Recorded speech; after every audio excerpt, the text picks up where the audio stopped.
चलिए तो अच्छा ऑडिबल नहीं हो, ओके ओके, अब ऑडिबल हो ना? ठीक है, अब ऑडिबल हो? हाँ ओके। साउंड क्यों नहीं आ रहा?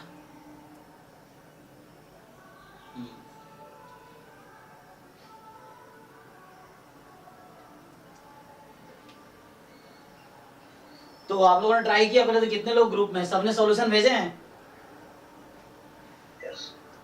ओके, मैं भी चेक कर लेता हूँ। ऐसे जो लोग नहीं भेज रहे हो, किसका नुकसान होगा इसमें? मान लो तुम अगर नहीं कर रहे हो, मेन भेजने का ये पर्पस है कि लाइक मतलब पता मुझे कैसे चलेगा तुम लोगों ने किया है सॉल्व, ये चीज मेन है कि मुझे पता चले ना सॉल्व किया तुम लोगों ने। सर वीडियो नहीं आ रहा है। वीडियो नहीं आ रहा है? बाकी लोग? दो डिवाइस होंगे, एक से तो मैं एडमिट करने के लिए मेरे पास फोन रहता है, सो दो डिवाइस होंगे। दूसरे डिवाइस को पिन करो, देखो दो डिवाइस होंगे।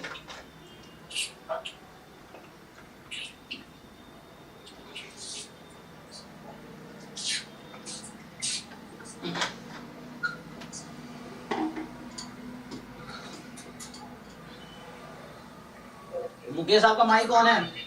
मुकेश मनीष, हाँ। चलो डाउट्स बताओ जिन लोगों ने ट्राई किए हैं। एक बार देख लेता हूँ ग्रुप में, ऐसे जो लोग नहीं किए उनको अभी नोटिस भेजता हूँ क्लास के बाद। हाँ, इसमें बताओ कौन कौन से क्वेश्चन डाउट्स हैं? टोटल कितने क्वेश्चन है इसमें? सो टोटल 59 है। ओके,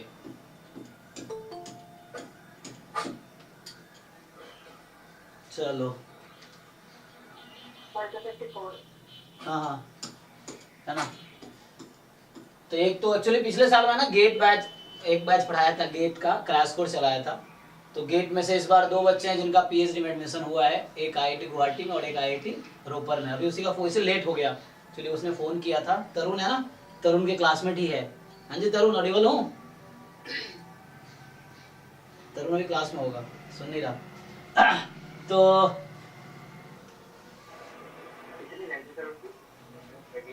एग्जैक्ट मुझे याद नहीं है, मुझे पूछना पड़ेगा एक्चुअली। मतलब बहुत सारे पिछले 20-25 बच्चे थे गेट में हमारे पास।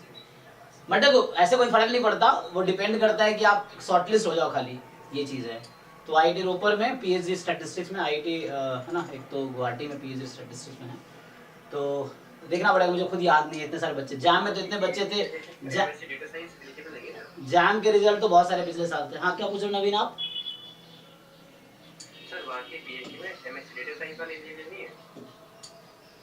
किसमें? पीएचडी में? हाँ जीवन ना, एमएससी मैथ वाले भी पीएचडी स्टैट्स में कर सकते हैं, कोई दिक्कत नहीं है।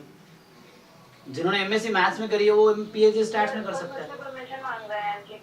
अच्छा एक मिनट, हाँ हाँ ओके ओके ठीक है, चलो एडमिट कर दिया है। तो आवाज क्यों नहीं आ रहा इसका? चलो कंटिन्यू करते हैं फिर। सो आई थिंक हो गया ना लाउ सब।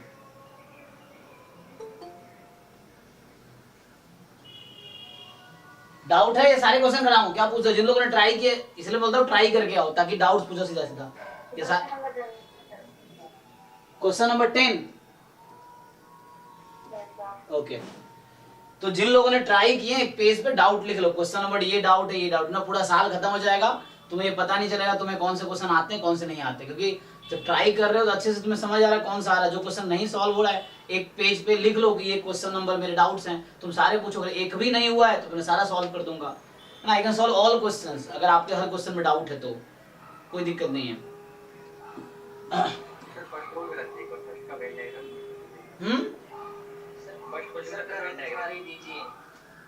सारे डिस्कस कर दूं क्या? और जो मुश्किल लगे उसको सॉल्व कर दूंगा। ऐसे एक बता देता हूँ, चलो ऐसे वैसे हर क्वेश्चन का एक आइडिया दे देता हूँ, ऐसे एक बता दूंगा ऐसे होगा। जो क्वेश्चन लगे डिफिकल्ट है, तुमने किया है, तुम बताना सर लिख के दिखा दो, फिर मैं सॉल्व करके दिखा दूंगा, ठीक है ना। तो वैसे है, तो ऐसे मैं हर क्वेश्चन एक्सप्लेन कर देता हूँ कैसे कैसे होगा, और जो डिफिकल्ट है उसको लिख के दिखा दूंगा ऐसे, सो सॉल्व करके। चलो तो पहला क्वेश्चन क्या कह रहा है कि EFGB 3 events such that the events E and F are mutually exclusive, ठीक है ना, EFG three event such that EF are mutually exclusive, मतलब डिसजॉइंट, ठीक है ना, सो दे आर डिसजॉइंट। तो EF म्यूचुअली एक्सक्लूसिव का मतलब हो गया कि E इंटरसेक्शन F फाई है, E यूनियन F दे रखा है, E इंटरसेक्शन G दे रखा है, आपको प्रोबेबिलिटी ऑफ G दे रखा है। अब से पूछ रहा है probability of F intersection G बताओ। So now you see actually क्या हो रहा है यहाँ पे, ये हालांकि क्वेश्चन पिछला टेस्ट जो लिया था उसमें भी था, जिन लोगों ने टेस्ट दिए होंगे इस संडे, लास्ट संडे, इस संडे सीक्वेंस टेस्ट का टेस्ट था,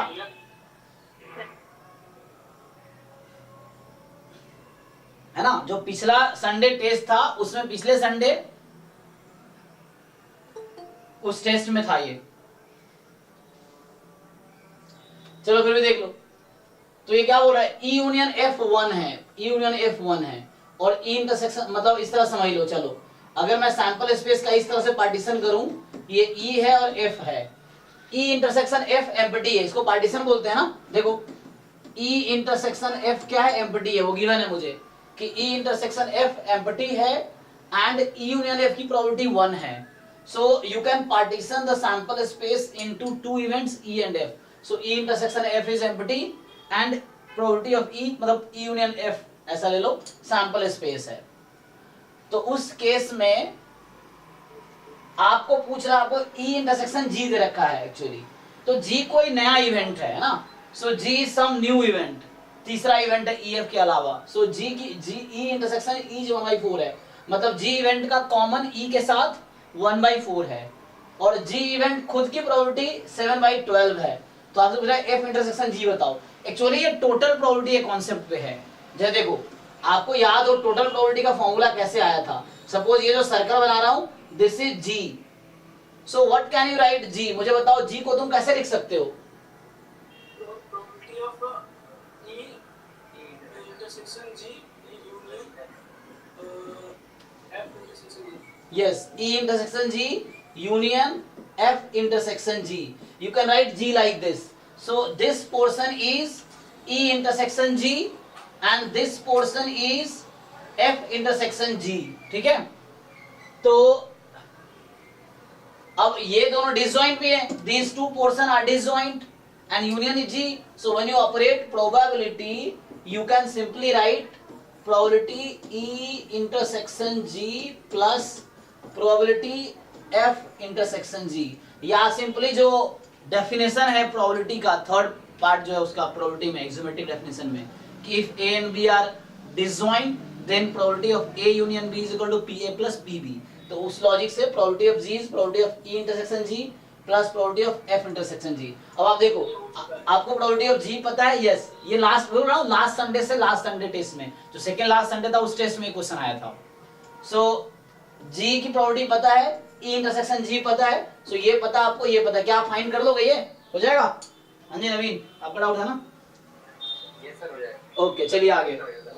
तो मैंने इसको दूसरे तरीके से किया था। कैसे? FG को एग्जॉस्टिव मांग लिया था और एग्जॉस्टिव इवेंट हो जाएगा और ये सर म्यूचुअली एक्सक्लूसिव है तो उसके साथ G के साथ पेयर वाइज मतलब डिसजॉइंट हो जाएगा तो इसका 0 कैसे हो जाएगा। ओके अरे एक मिनट सॉरी, अरे महेश मैंने आपको म्यूट बोला, वैसे माइक अनम्यूट है। हाँ बोलो महेश, कुछ कह रहे थे आप?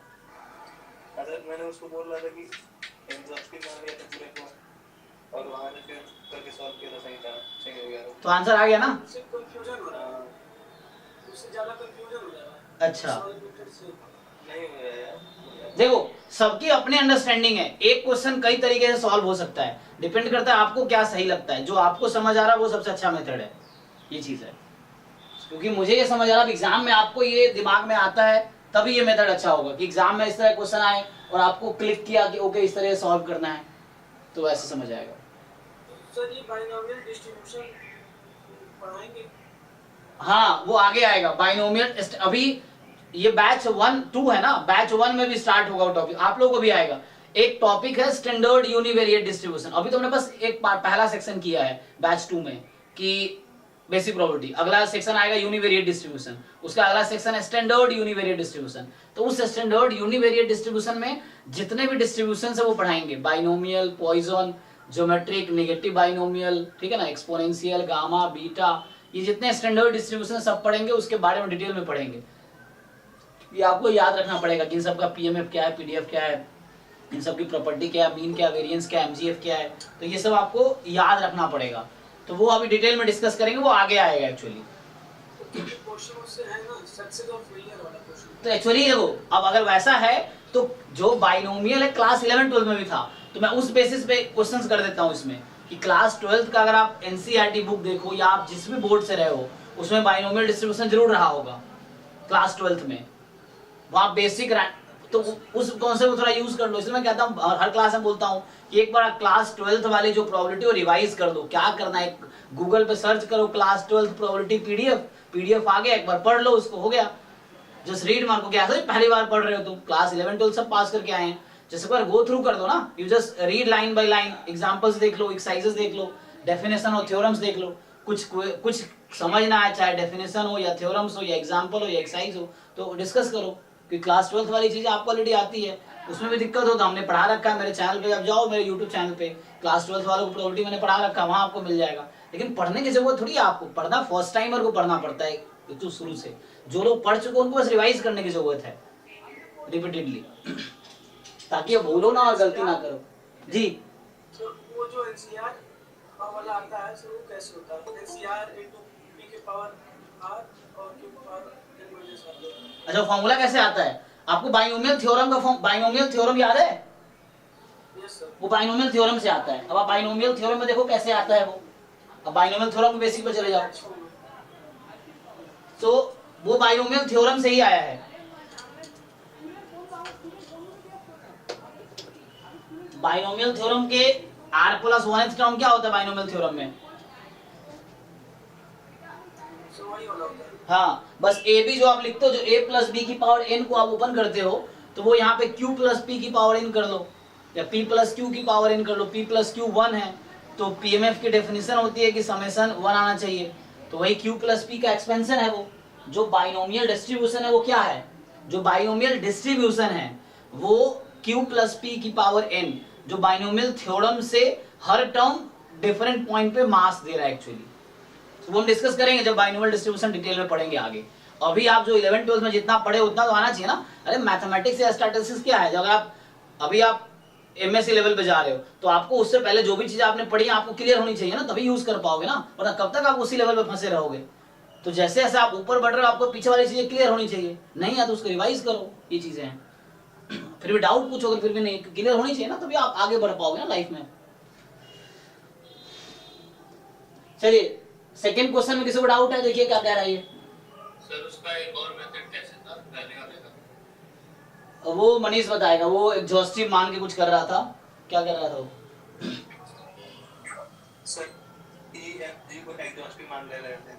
अच्छा, EFG को, ओके, एग्जॉस्टिव तो है लेकिन एक्सक्लूसिव नहीं है। हाँ, फिर EF म्यूचुअली एक्सक्लूसिव है, पेयर वाइज है, तो EFG पेयर वाइज हो जाएगा, FG फिर EG भी पेयर वाइज हो जाएगा। मतलब E union F union G की प्रोबेबिलिटी निकाल लो, 1 रख लो। Yes sir, 1। इसका फॉर्मूला ओपन कर लो फिर, है ना। Yes sir. So probability of E union F union G वो भी एक्चुअली 1 ही होगा, क्योंकि 1 से ज्यादा प्रोबेबिलिटी तो हो नहीं सकती ना। तो E यूनियन F अगर 1 है तो उससे उसको ओपन कर दो पूरा आप, प्रोबेबिलिटी ऑफ E। अब E union F union G की पूरा फॉर्मूला ओपन करो एंड उससे फिर आ जाएगा। यस सर, उससे आएगा।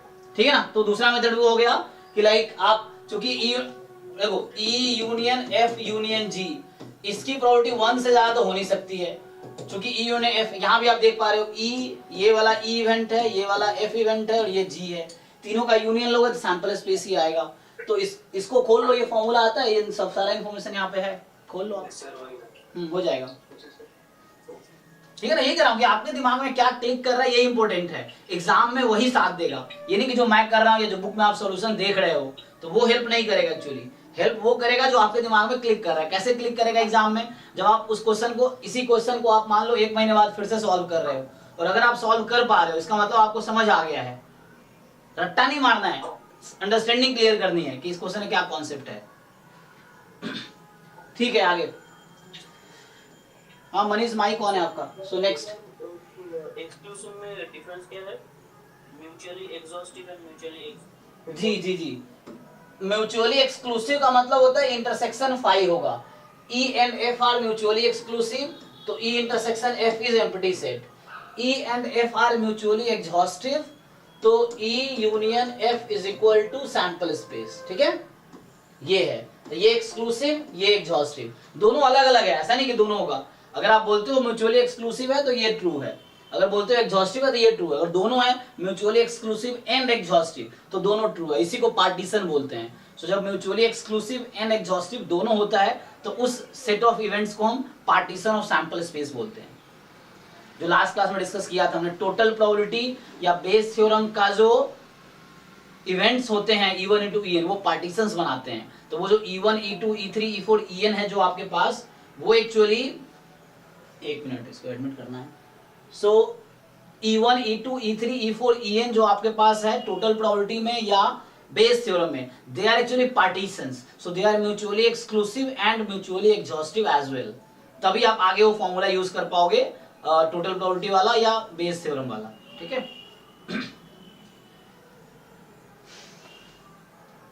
चलो तो सेकेंड क्वेश्चन क्या है? There are 4 urns labelled U1 U2 U3 for each containing 3 blue and 5 red balls. The fifth urn labelled U5 contains 4 blue and 4 red balls. An urn is selected at random from these 5 urns. So an urn is selected at ना? Okay, a ball is drawn at random from it. तो आपके पास total 5 earn है ना? और उसके बाद कह रहा है कि आपने 5 में से एक अर्न रैंडमली सेलेक्ट किया। अब देखो यहाँ पे सस्पेंस है, मतलब यहाँ पे हमारे पास ऑप्शंस हैं। So these options are actually partitions. ठीक है ना? So we can choose U1 U2 U3 U4 U5। So these are different events. ठीक है ना? एंड उसके बाद एक बॉल ड्रॉ किया आपने, तो given that the selected ball is red. अब आपको गिवन है यहाँ पे, तो आप जानते हो ऑलरेडी कि जो बेस थ्योरम में होता है वो आपको गिवन होता है कि एंड रिजल्ट क्या आया। आपने पहले 5 में से एक अर्न सेलेक्ट किए, उस अर्न में से एक बॉल सेलेक्ट किया और वो बॉल का कलर गिवन है, तो ये बेस थ्योरम का क्वेश्चन होगा। एंड रिजल्ट गिवन है और आपसे पूछ रहा है क्या प्रोबेबिलिटी है it will come from U5, तो क्या आप बेस थ्योरम से कर नहीं लेंगे? Is it okay? हाँ चलिए थर्ड क्वेश्चन ये कह रहा है कि let ABC B pairwise independent event. So pairwise independent है तो यू नो ऑलरेडी, इसका मीनिंग हो गया कि A intersection B is equal to probability of A intersection B is equal to PA into PB, probability of B intersection C is equal to PB into PC, probability of A intersection C is equal to PA into PC।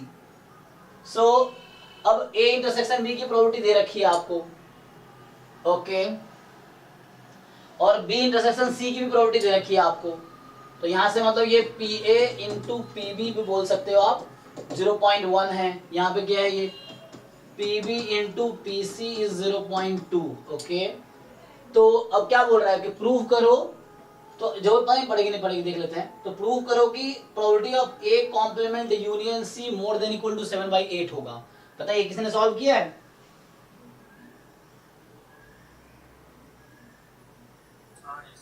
क्या होगा, कैसे किया? हो जाएगा ना? Yes sir. तो just open कर दो फॉर्मूला से, probability of C minus A है एक्चुअली, समझ लो इसको। सो ये C माइनस A का मतलब हो गया प्रोबेबिलिटी ऑफ,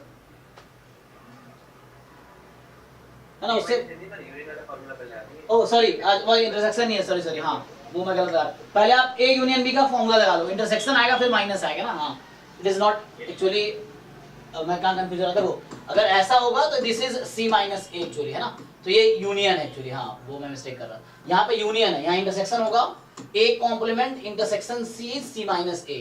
तो यहाँ पहले आप यूनियन का फॉर्मूला लगा लो, फिर उससे आ जाएगा इनइक्वालिटी आपकी। हाँ तो उसमें कुछ प्रोबेबिलिटी के टर्म्स में आ जाएगी। उसको सर 2x² - x + 1 आ गया ना, तो उसका लोअर डेरिवेटिव में निकाल लिया तो ओके,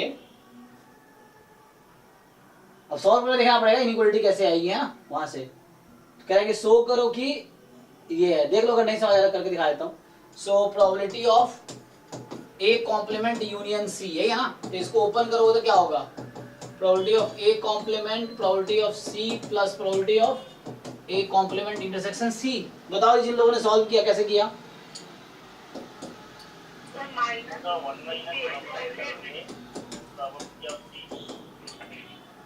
ऊपर से माइनस आएगा,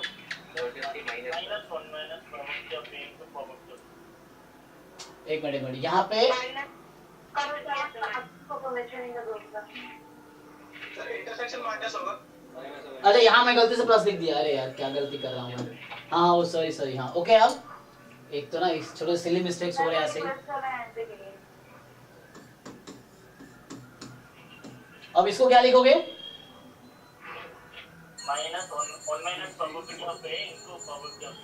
हाँ तो ये आपके पास आ जाएगा, मतलब if you write in bracket, so first you write ये प्रोबेबिलिटी ऑफ सी माइनस है ना, तो probability of C minus yes, ठीक है। देखना आपको मिस्टेक करूं तो बताना मुझे। तो यहां तक आपके पास है दिस फॉर्मूला, तो इसको ओपन कर दो तो क्या आया 1 माइनस पी ए, और ये पीसी तो कट जाएगा, तो कितना आया ऐसा कुछ। Yes sir. ओके अब क्या इंफॉर्मेशन हमारे पास है, ए इंटरसेक्शन बी है, बी इंटरसेक्शन सी है। सर पीसी को बीए से रिप्लेस कर दें। पेयर वाइज इंडिपेंडेंट वे सर, तो BA equal to 2 into P set, PC equal to 2 into P set. तो वहां से पहले उसको यूज कर लो, जो गिवन इंफॉर्मेशन है उसको यूज कर लेते हैं ना।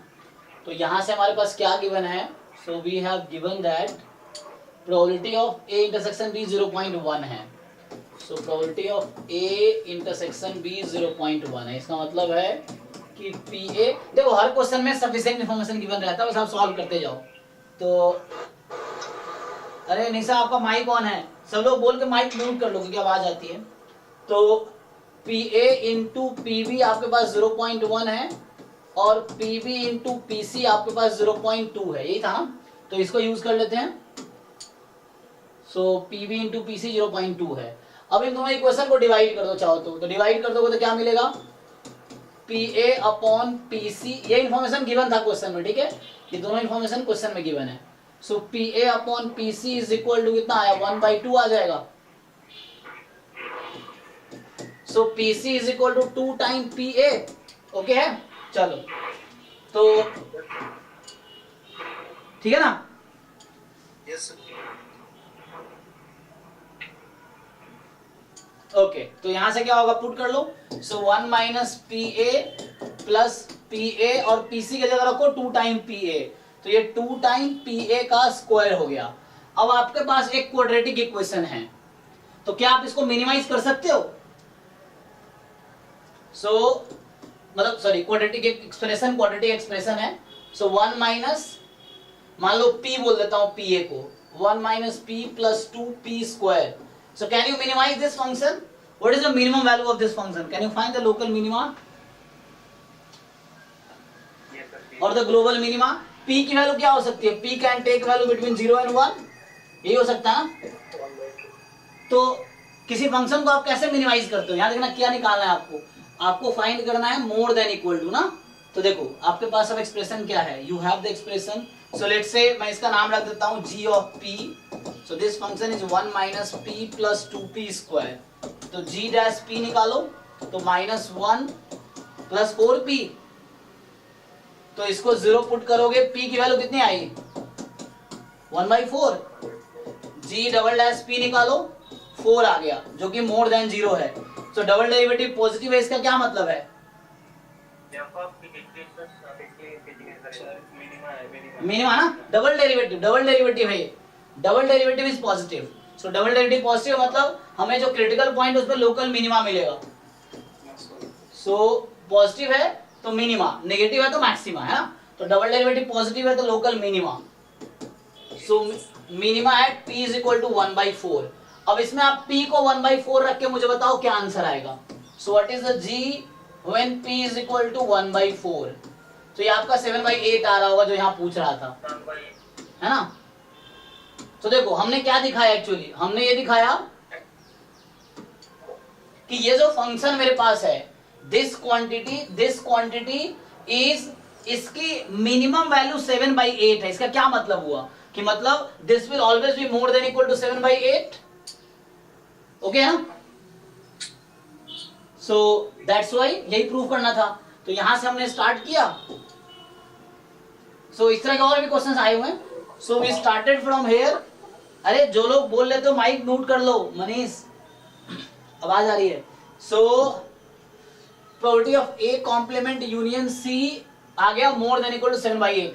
Is it clear? जिनका डाउट है इस क्वेश्चन में, ठीक है ना? ओके चलिए आगे। तो व्हाट्सएप क्या शॉर्ट में? अरे रुक जाओ, पहले ये डिस्कस कर लें, उसके बाद व्हाट्सएप वाले करेंगे। पहले इसको खत्म कर लेते हैं। इसको बता दो वापस एक बार, क्या है?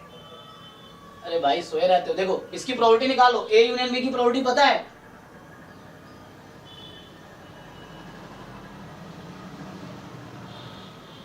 तो जब बता रहे तो सो रहा है, फिर दोबारा बताओ क्या इसमें डाउट है। देखो ए यूनियन बी की प्रोबेबिलिटी पता है आप लोगों को, तो probability of A probability of B minus 8 section B, ठीक है? अब सी इंटरसेक्शन ए कॉम्प्लीमेंट का मतलब है सी माइनस ए इवेंट, और इसकी प्रोबेबिलिटी का फॉर्मूला ये होता है probability of C minus probability of A intersection C. अब यहां से इसको ओपन करो ब्रैकेट, तो ये पीसी पीसी कट गया, तो 1 minus P A plus probability of A, ये माइनस माइनस यहाँ प्लस हो गया, और A and C pairwise independent था, so that's why P A into P C हो गया, और 1 माइनस पी ए, और ये पी सी की वैल्यू क्वेश्चन में दे रखी है कि a इंटू बी 0.1 है, b इंटू सी की प्रोबेबिलिटी 0.2 है। डिवाइड कर दो इक्वेशन को, दोनों इक्वेशन को डिवाइड करो, तो P A upon P C आ जाएगा तुम्हारे पास 0.1 अपॉन 0.2 1/2 आ गई। तो यहाँ से क्रॉस मल्टीप्लाई करो, पी सी की वैल्यू 2 टाइम पी ए, तो यहाँ जो आपको पी सी दिख रहा है, यहाँ पे जो पी सी है प्रोबेबिलिटी एट ऑफ इवेंट सी, इसको पुट करो आपको 2 टाइम पी ए, तो ये एक्सप्रेशन आ गया। तो इसकी वैल्यू आ गई इसके equal 1 minus P A plus 2 P A square, ये स्क्वायर था ना, square, so 2 P A square. अब इनइक्वालिटी तो कहीं आया नहीं, तो आपको क्या देखना है, क्वेश्चन में ये था प्रूव करो इसकी प्रोबेबिलिटी 7/8 से ज्यादा आएगी। तो मैंने क्या कहा, ये क्वाड्रेटिक एक्सप्रेशन है या क्वाड्रेटिक पॉलिनोमियल बोल दो इसको पी के टर्म में, तो पी ए का नाम मैंने पी रख दिया। मान लो probability at A small P, so 1 minus P plus 2p square, this is quadratic polynomial, तो मैंने जीपी नाम दे दिया, दिस इज क्वाड्रेटिक पॉलिनोमियल। अब आप किसी पॉलिनोमियल को मिनिमाइज करना जानते हो, how to minimise a function? हाँ जी, किसका डाउट था ये? Yes, so you differentiate this, so मुझे इस फंक्शन को मिनिमाइज करना था, ठीक है? We have to minimise this function, so 1 minus P plus 2p square, इसको आप मिनिमाइज करो, तो you differentiate it, put it 0, critical point आया, तो critical point is p is equal to 1/4, मतलब क्रिटिकल पॉइंट पे फंक्शन या तो मैक्सिमम होगा या मिनिमम होगा या कुछ भी नहीं हो सकता है, तो डिपेंड करता है, आपको टेस्ट करना पड़ेगा, first derivative test, second derivative test. तो यहाँ पे मैंने सेकंड डेरिवेटिव टेस्ट लगाया, you differentiate it again g double dash p, so double derivative 4 आया, डबल डेरिवेटिव पॉजिटिव होने का, ये सब क्लास 11 12 में था, फिर से कैलकुलस में मैक्सिमम मिनिमम टॉपिक में है। So when double derivative is positive, you will have local minima at that critical point, है ना? You may include end points also, अगर चाहो तो absolute value चाहिए तो you can see absolute value also, है ना? अगर चाहे तो तुम you can find the value, function की value 0 पे निकालो तो 1 आ जाएगी, 1 पे निकालो क्या आएगी, तो 2 आ जाएगी, 1 पे क्या आएगी, p को 1 रखने पे 2 आ जाएगी। So तुम absolute maximum absolute minima भी जानते हो कि क्या होता है। एब्सोल्यूट में क्या होता है, क्रिटिकल पॉइंट और एंड पॉइंट, जो स्मॉल p है that contains value between 0 and 1 actually. तो फंक्शन अगर किसी क्लोज इंटरवल पे डिफाइंड है, so it will have absolute maxima और मिनिमा एट क्रिटिकल पॉइंट और एंड पॉइंट्स, है ना?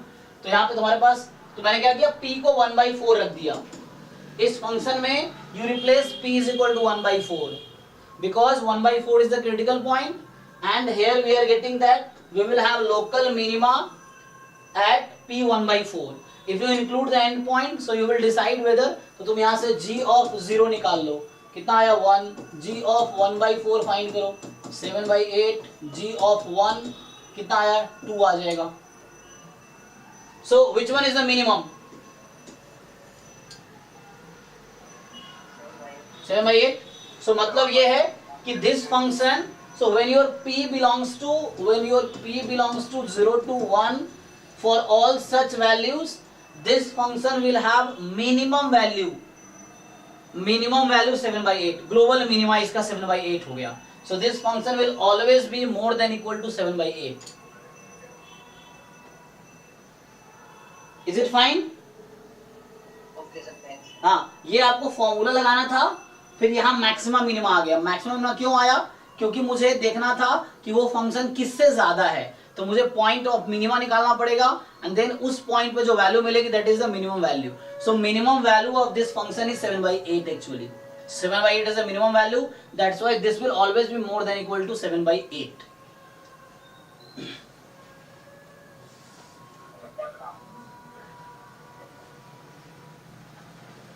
Yes, Venkat, do you have any doubt? Sorry, mic is on. So next, fourth है EF is the two mutually disjoint event. Further, EF be independent of G. तो EF दोनों independent है G से, तो आपको पता है इसका मतलब कि E intersection G is equal to PE into PG। और देखो मैं एक चीज और मैं बहुत मतलब क्लियर बता देता हूँ, जो लोग ट्राई करके नहीं आए हो उनका दिमाग पहले जितना था उतना ही रहेगा, कुछ ज्यादा सीखने को मिलेगा नहीं तुम्हें, क्योंकि तुम्हें सीखने को तब मिलता था तुम ट्राई करके आते, तो तुम्हें ये क्लियर होता, क्वेश्चन पढ़ के तुम्हें दिखता okay you did this way, मैं इस तरीके से कर रहा हूँ। तुम्हें जो क्वेश्चन नहीं हुआ होगा तो वो जब मैं सॉल्व करूंगा तुम्हें दिखेगा what mistake you make. But अगर आप ट्राई करके आए ही नहीं हो तो पहले भी गधा थे अभी भी गधा ही रहोगे, इस तरह का सीन है एक्चुअली। क्योंकि अगर आप नहीं ट्राई कर रहे इसको आप सीखना नहीं चाह रहे हो, है ना।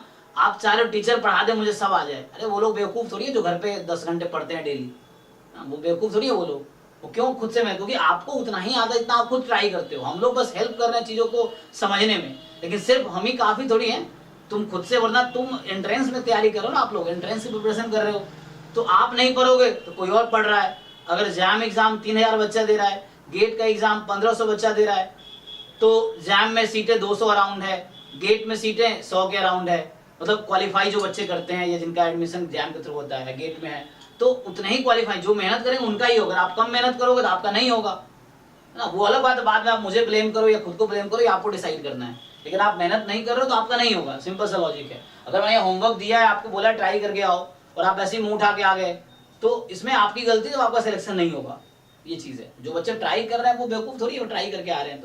तो इसलिए जो लोग ट्राई करके नहीं आए उनके लिए मैं कह रहा हूँ कि जब भी फ्यूचर में होमवर्क मिले तो आप ट्राई करके आओ, तो उससे ज्यादा सीखने को मिलेगा। आप जो जिस पर्पस से ज्वाइन किए तो पर्पस फुलफिल होगा। जैसे आप यहाँ ज्वाइन किए थे, जब आप निकलोगे तो एक बेटर इंसान बन के निकलोगे, एक अच्छे नॉलेज के साथ निकलोगे। नहीं तो जैसे आए थे वैसे ही जाओगे, वो चीजें कुछ सीख नहीं पाओगे आप।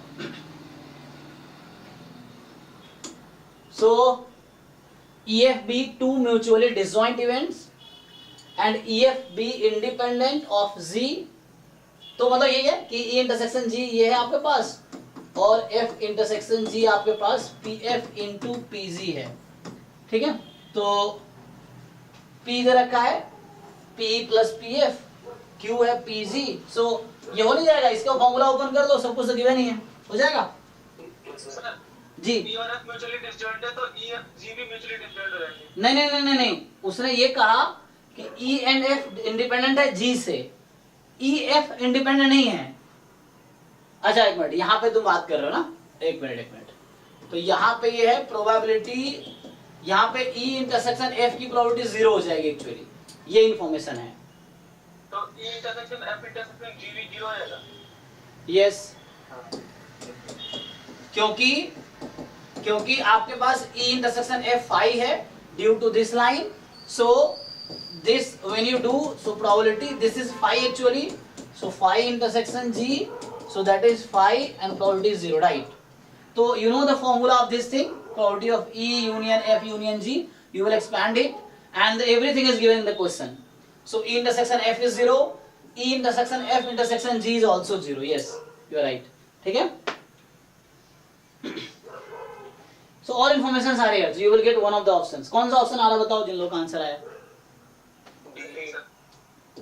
डी। चलिए आगे। हाँ, नेक्स्ट क्वेश्चन है कि an archer makes 10 independent attempt at a target and his probability of hitting the target at each attempt is 5/6। सो मतलब सक्सेस की प्रोबेबिलिटी 5/6 है ना? तो hitting the target at each attempt is 5/6. The conditional probability that his last 2 attempts are successful, given that he has total 7 successful attempts. Again, last Sunday जो test हुआ था ये भी क्वेश्चन उसमें पूछा गया था, है ना? जहाँ तक मुझे याद आ रहा है। हाँ, तो उसमें हमने इसको डिस्कस किया था कि P तुम्हारा 5/6 है और टोटल 10 अटेम्प्ट्स है, तो N आपके पास 10 है, ठीक है, इस तरीके से हो गया। और his last 2 attempts are successful, तो X ले लो नंबर ऑफ सक्सेसफुल अटेम्प्ट्स इस तरीके से। सो उस केस में वो बाइनोमियल फॉलो करेगा, है ना? अगर मैं X लेता हूँ कि number of successful attempts, number of success, then X will have distribution binomial 10, 5/6। तो ये हमने क्लास में डिस्कस किया था, आप पुराने वीडियोस देखोगे उसमें मिल जाएगा आपको, जब टेस्ट डिस्कशन कर रहे थे हम लोग। डाउट अभी सॉल्व करूं या हो गया? ठीक है, हाँ चलो ठीक है, समझो। तो इसने कहा कि एन आर्चर, ये वर्ड से ज्यादा मतलब नहीं होता हमें, कि कोई 10 ट्रायल्स है हमारे पास, we have 10 trials and the probability of success in each trial is 5/6। Okay, तो सक्सेस की प्रोबेबिलिटी 5/6 है, n is number of trials, probability of success in each trial is 5/6, the probability of failure in each trial is 1/6। अब now the conditional probability that his last 2 attempts are successful. तो देखो मैं एक event E ले लेता हूं, मान लो last 2 attempt are successful. F event, let's consider given वाला, given that he has total of 7 successful attempt, so he has total 7 successful attempts. Fine. So आपसे पूछा गया है the probability of event E given F. So they asked you the probability of event E given F, the conditional probability. So the formula is probability E intersection F upon F. इस तरीके से। Now चलो let's first find the probability of F. So what is the probability of F? So simply F is what? He has total 7 successful attempts. So how many trial he had? Total 10 trials are there and he had 7 successful attempts. So 10 trial में 7 times success आने की probability क्या है?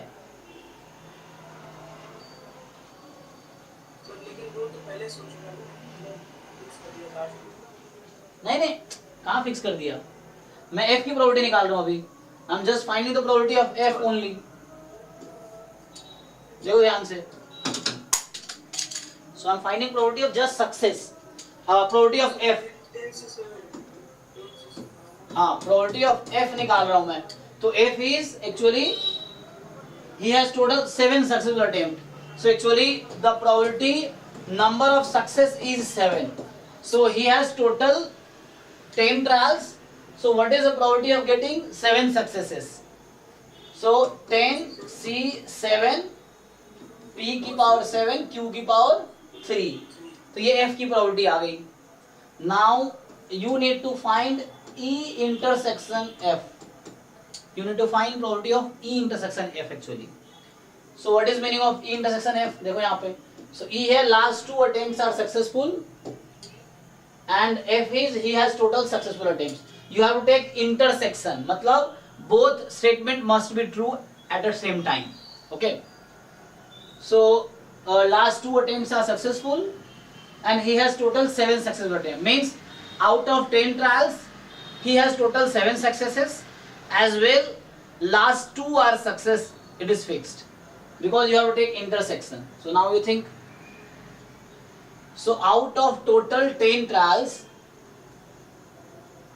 okay, so total 7 success are there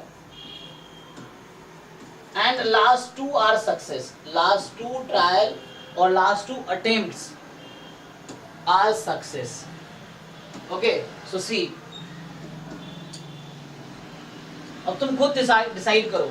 You have 10 trials. Total successes are 7, and last two are fixed. So last two you cannot change, na, because it is said that last two are success only. So 9th trial is success, 10th trial is success. Is it fine? You cannot change it, right? So there is no 9th and 10th trial. So what can you say about first 8 trials? 2 trials are fixed.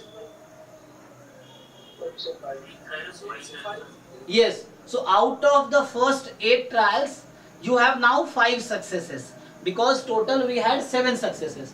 So now out of that 8 trials, we have 5 successes. Or 5 success can occur in any combinations. So that's why you have 8C5, P raised to power 5, Q raised to power 3. So in the first 8 trial, you have 5 success. In the last 2 trial, you have both success. So this is the probability of E intersection F. So now you have probability E intersection F and probability of F. Now you divide. So you can do easily now. So question was, what is the E given F? So simply E intersection F upon probability of F. Now you just divide it, you will get the answer. Okay? हाँ, इसको ठीक से लिखोगे तो 8C5 हो गया, अब P की पावर 7, Q की पावर 3 हो गया. जब डिवाइड करोगे तो ये तो कट जाएगा, तो 8C5 upon 10C7 आ जाएगा.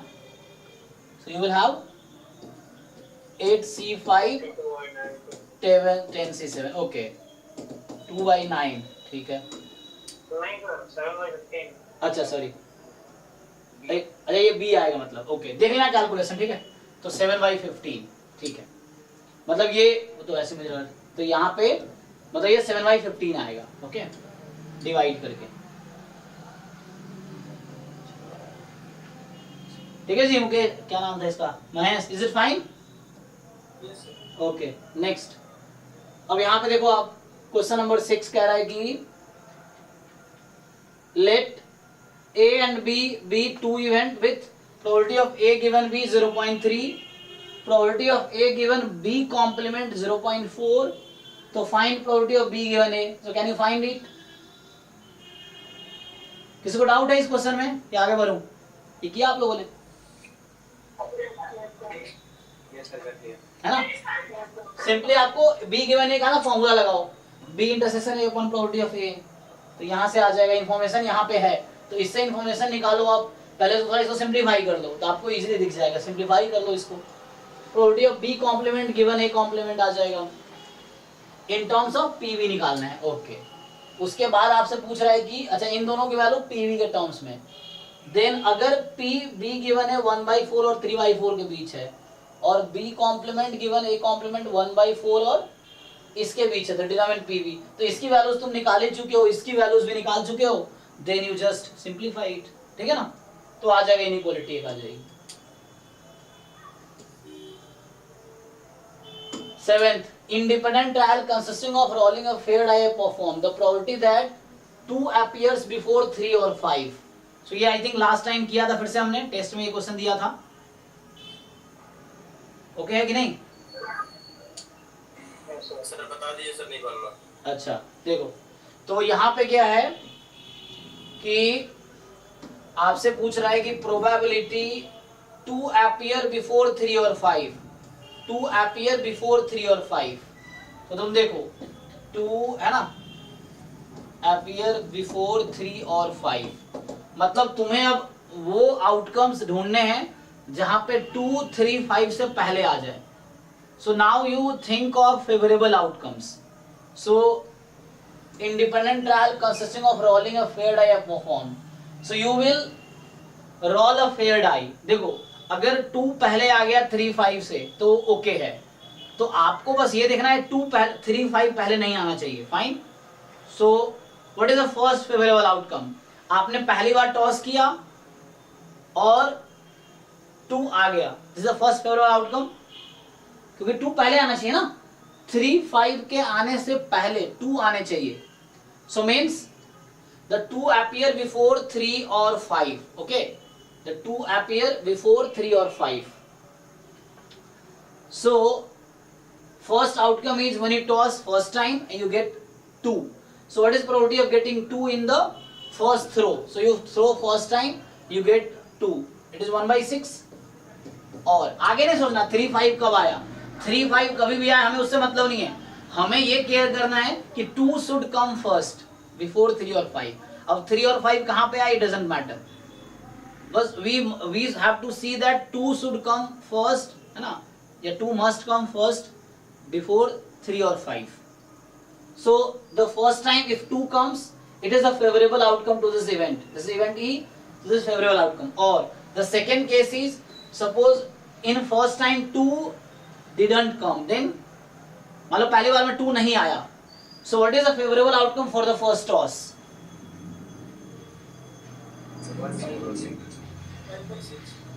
5/6 क्यों? अरे भाई तुम लोग कैसे आंख बंद कर बोल रहे हो? अगर तुम 5/6 बोल रहे हो, तुम बोल रहे हो कि 3 भी आ सकता है 5 भी आ सकता है, तो इसके फेवरेबल में कैसे होगा? अगर ऐसा हुआ पहली बार टॉस किया और 3 आ गया तो फेवर में है ही नहीं, तो वो हमें कंसीडर नहीं करना. We have to consider favourable outcomes. So अगर 2 नहीं आया फर्स्ट टाइम में तो क्या क्या फेवरेबल है? हाँ, सो इट मे बी 2 नहीं आ सकता, 3 नहीं आ सकता, 1 4 6 चलेगा. 1 4 6 are only favourable outcome to the first toss when 2 is not the first, है ना. या तो फर्स्ट टाइम में ही 2 आ जाए, या अगर फर्स्ट टाइम में 2 नहीं आया तो फर्स्ट टाइम में क्या आ सकता है? 1 आएगा, फाइन. 4 आया, इट्स फाइन. 6 आया, it's fine, because we want 2 before 3 और 5. तो या तो 2 ही आ जाएगा, या 2 अगर नहीं आया तो इसके फेवरेबल आउटकम मुझे काउंट करना. We have to count the favourable outcome to this event. So we have to see those events in which 2 comes before 3 और 5. तो अगर 2 नहीं आया तो 3 5 भी नहीं आने चाहिए. 3 5 के अलावा कुछ और आएगा, इट्स ओके, बट 3 और 5 can not come favourable to this outcome. वो आ सकता है बट उसकी प्रोबेबिलिटी नहीं निकालनी है. मुझे उसकी प्रोबेबिलिटी निकालनी है कि 2 कम्स बिफोर 3 और 5. सो 2 कम्स बिफोर 3 और 5 का फेवरेबल आउटकम होगा कि 1 4 6 comes, it's fine, then 2 comes. तो ये सेकेंड फेवरेबल आउटकम है कि पहली बार में 1 4 6 में से कोई भी आ जाए, एंड 1/6 2 आ गया. और तो देखो और बोल रहा हूं तो और इंग्लिश वाला और तो प्लस लग रहा है, एंड बोलूंगा तो मल्टीप्लाई होगा. ठीक है.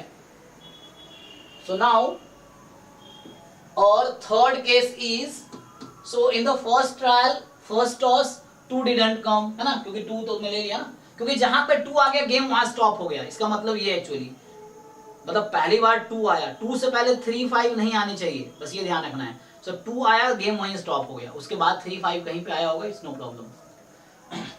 सो again, so here 1 4 6 is okay, 1 4 6 is okay. ठीक है, 3 5 नहीं आ सकता यहाँ पे because वो इसके फेवरेबल नहीं होगा. we have to see the favorable outcome because we want to find its probability, that's why.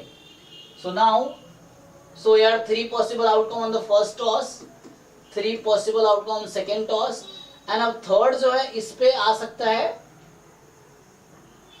2, है ना. तो ये 1/6 ऐसे ही चलता रहेगा, कभी खत्म नहीं होगा, ये ऐसे ही चलता रहेगा. तो मुझे क्या करना था, we have to find the probability of this event. So we have to see the favorable outcome to this event and उसकी प्रोबेबिलिटी निकालनी है. तो ये अब सॉल्व कर लो, हो जाएगा. आगे ज्योमेट्रिक सम है, यस सर, हो जाएगा, है ना. a/1 - r से आ जाएगा. अब ये बोल रहा है कि तुम्हारे पास पिछले वाले क्वेश्चन के एक डायरेक्ट फॉर्मूला मतलब इसको फॉर्मूला में कन्वर्ट करके लिख सकते हैं ना. हाँ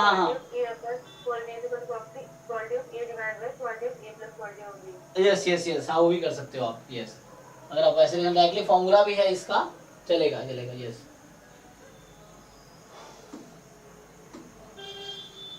ठीक है, उससे भी कर सकते हो आप. सो E and F be 2 events such that probability of E between 0 and 1, probability of E given F plus E given F complement is 1. तो बोल रहा है कि EF म्यूचुअली एक्सक्लूसिव है. तो यहाँ से देखो, तुम सिंगल करेक्ट ऑप्शन है ये, ठीक है ना.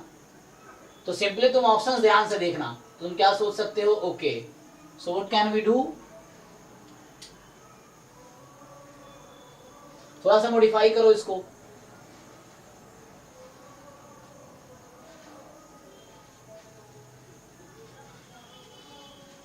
इसको तुम खोलोगे तो क्या हो जाएगा, 1 माइनस पी गिवन दिस, तो 1 कट जाएगा, ये तो नहीं आएगा। लेकिन यहाँ से अगर सॉल्व करोगे तो आ जाएगा। देखो इसको तुम लिखोगे 1 minus P E given F, अच्छा ये दोनों क्या लिखा है, हाँ अच्छा 1 माइनस पी, यस यस, तो यहाँ से आ जाएगा ना, से 1 minus P E given F plus में 1 minus P E given F complement is equal to 1। तो इसको सिंप्लीफाई कर लो ठीक से, तो इसको सिंप्लीफाई करोगे तो यही आ जाएगा। तो ये जो ऑप्शंस दे रखा है, this will imply this and this will imply this, check करो। इसको एक लाइन और सिंप्लीफाई करो, so probability of E given F plus probability of E given F complement, ये 1 आ जाएगा, है ना, 1 आ जाएगा। तो ये बी ऑप्शन करेक्ट हो जाएगा यहाँ पे।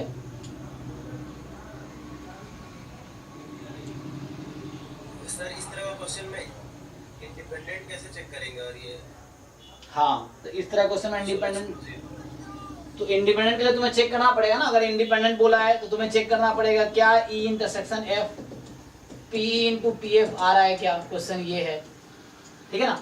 और अगर मान लो इंडिपेंडेंट होता, सपोज अगर मान लो थर्ड ऑप्शन करेक्ट है, सो अगर यहाँ से, अच्छा देन इंडिपेंडेंट कह रहा है, तो अगर मान लो तुम्हें क्या दिखाना, इंडिपेंडेंट है ना, so this implies it is independent. If it is not independent, then what will happen? तो E, अच्छा वैसे भी सोच लो ना, अगर मान लो इंडिपेंडेंट होता तो क्या होता, probability of E given F E के इक्वल होगा, probability of E given F complement किसके इक्वल होगा, P F P E के ही, तो 2 टाइम P E बराबर 1 आ जाएगा। तो जरूरी थोड़ी है E की, फिर तो E की प्रोबेबिलिटी 1 हो जाएगी।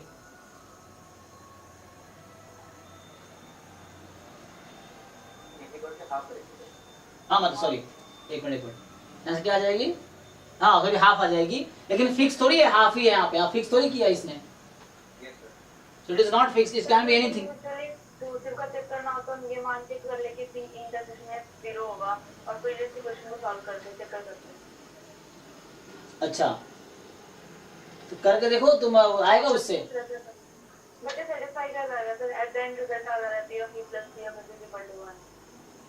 नहीं तुम ये कह रहे हो कि अगर वो ई एफ म्यूचुअली एक्सक्लूसिव मान लिया है ना, यस सर। अच्छा तुम्हें दिखाना है कि this implies this, yes sir. अगर इस ऑप्शन को डिस्कार्ड करना हो तो कॉन्ट्रापॉजिटिव मेथड से कर लें। ठीक है, तो तुम Contradiction वाले में। तुम चलो कॉन्ट्रडिक्शन वाले में, तो मान लो ई इंटरसेक्शन एफ फाई है, ठीक है, तो इससे क्या मिलेगा वहां पे, LHS को 0 मिल जाएगा। नहीं लेफ्ट साइड ये वो 0 नहीं मिलेगा, ये मिलेगा, ये वाला क्या आएगा देखो, सेकेंड टर्म हो जाएगा सर, और न्यूमरेटर में अगर quality of E minus quality of E intersection है, तो ultimately quality of E divide by quality of F complement is equal to 1 आ जाएगा। तो probability of E intersection F complement upon probability of F complement, ये है ना। तो ये तो चलो 0 हो जाएगा, अगर अज्यूम कर लिया इंडिपेंडेंट है, सॉरी म्यूचुअली एक्सक्लूसिव है, तो आपका ये इंडिपेंडेंट 0 आ गया, दिस इज 0 एंड ये 0 आ गया, और यहाँ से ई आ जाएगा सर, ई ऊपर वाला। तो हाँ पी ई माइनस ई, मतलब पी ई आ जाएगा, so P E upon P F complement, ये बचेगा इक्वल टू 1, ओके। तो यहाँ से क्या आया, P E is equal to P F complement, तो मतलब P E plus P F is equal to 1, तो इससे क्या आया,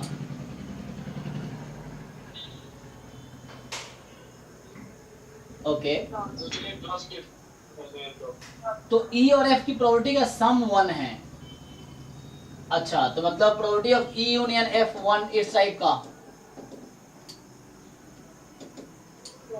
क्योंकि हमने वो ऑलरेडी मान रखा है कि E इंटरसेक्शन F 5 है, हमने अज्यूम किया है, तो E यूनियन F 1 आया, लेकिन ऐसा यहाँ पे कहाँ दिया हुआ है E यूनियन F 1 है, क्योंकि जरूरी नहीं E यूनियन F हमेशा 1 होगा, E यूनियन F की प्रोबेबिलिटी 1 से ज्यादा भी हो, अच्छा यहाँ पे एक्चुअली वो है, बट डिसजॉइंट है और यूनियन F 1 है, तो क्या इसका क्या कंक्लूजन आया, क्या वो ट्रू है, तो हमने अज्यूम किया एक्सक्लूसिव है, तो हमारा आगे E यूनियन F 1 है। इस ऑप्शन को ऐसे डिस्कार्ड कर देंगे क्योंकि इसमें E पे कंडीशन दिया है, E 0 नहीं होगा, F पे कंडीशन नहीं दिया है, F 0 हो सकता है, इसकी क्वालिटी 0 हो जाएगी। हाँ ओके, हाँ मतलब कोई जरूरी नहीं है कि यूनियन एफ 1 ही होगा, 1 से कम भी हो सकता है ऐसे तो, लेकिन डिसजॉइंट है तो अच्छा, डिसजॉइंट है तो यूनियन ई यूनियन एफ।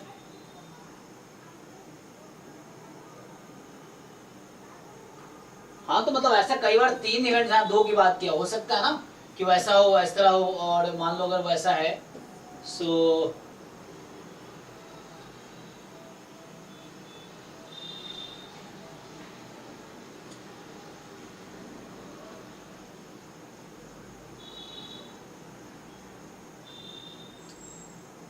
तो मैंने क्वेश्चन ये क्या, ये ऐसा कुछ क्वेश्चन में दिया थोड़ी कि हम ट्रू मान लेंगे, मतलब इससे कुछ कंक्लूजन नहीं मिल रहा ना हमें, होता कि अगर ऐसा है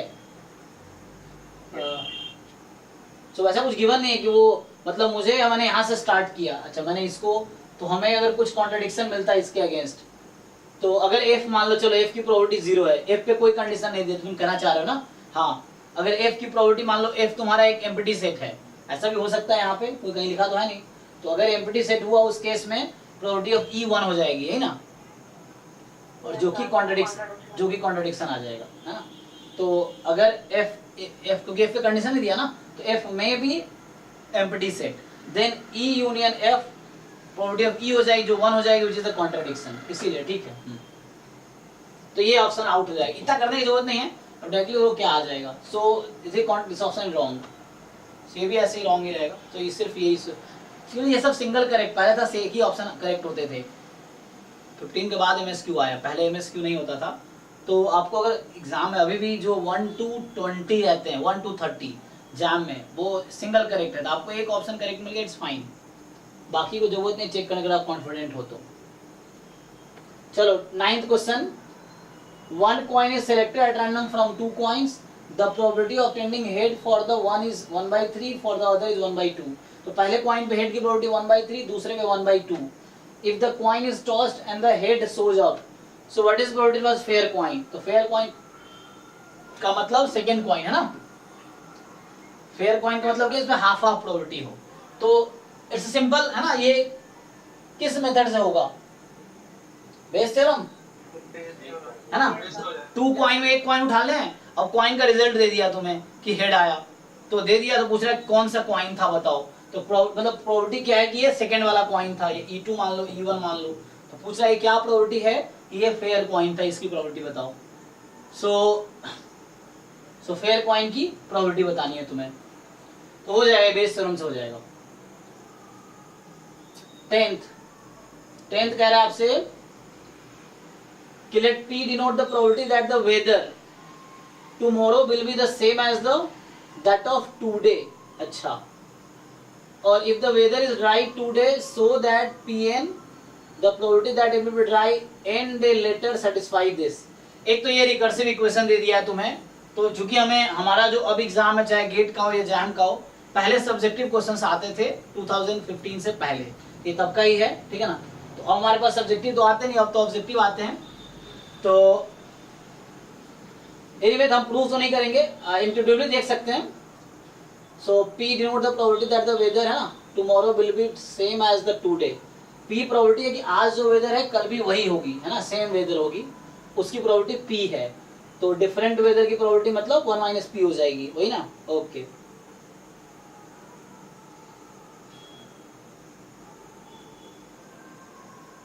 सो आज जो वेदर है कल भी वही वेदर रहेगी, उसकी प्रोबेबिलिटी P है, सो आज है उसका डिफरेंट रहेगी कल, तो वो 1 - P है। So the weather is dry today, अब बता दिया तुम्हें कि आज वेदर ड्राई है, तो सो करो Pn क्या बता रहा है, probability that it will be dry n days later, तो उसकी ये प्रोबेबिलिटी है। तुम इसको इंडक्शन से प्रूव कर सकते हो, प्रूव करना चाहो तो आपको पता है कहीं भी प्रूफ करना हो जहाँ n इन्वॉल्व हो, तो सबसे आसान तरीका होता है principle of mathematical induction. So first you put n is equal to जो इनिशियल वैल्यू हो सकती है smallest, so like n is equal to 2 रख के देख लो या 1 रख के देख लो, सो 1 रख के देख लो, शुरू हो जाएगा, k के लिए अज्यूम कर लो, फिर k+1 के लिए प्रूफ कर दो, तो प्रूफ टेक्निक होता है प्रिंसिपल ऑफ मैथमेटिकल इंडक्शन। तो यहाँ प्रूफ करने की जरूरत नहीं है, हम बस एक्सेप्ट कर लेते हैं, आगे क्या पूछ रहा है देख लेते हैं। हेंस और otherwise determine the value of P50, अब यहाँ से P50 निकालना है, तुम रिकर्सन यूज कर लो, आ जाएगी जी। यहाँ से ये बताओ मुझे P50 को मैं क्या लिख सकता हूँ, 2p minus 1 into P49 plus 1 minus P। देखो 3-4 टर्म अगर फाइंड करोगे ना तुम्हें एक पैटर्न दिख जाएगा, उस पैटर्न पे जनरलाइज कर लो। सो सी अब P49 की वैल्यू रखो, तो यहाँ है 2p माइनस 1, अब P49 की वैल्यू यहीं से यूज करो अगेन। सो अगेन तुम P49 की वैल्यू रखोगे 2p minus 1 P48 plus 1 minus P, ठीक, बाहर है 1 माइनस P। सो सी केयरफुली इसको ओपन करो, क्या ठीक है ना। अरे वो बात वही है, मिस्टेक किया लिखने में, वो सेम ही P है, ये P और ये P सेम ही होगा, ये गलती किया लिखने में, ठीक है, ये अलग नहीं होगा, ये वही स्मॉल p होगा, इसने लिखने में गलती की है, या सारे फिर कैपिटल P है, इस तरह समझ लो।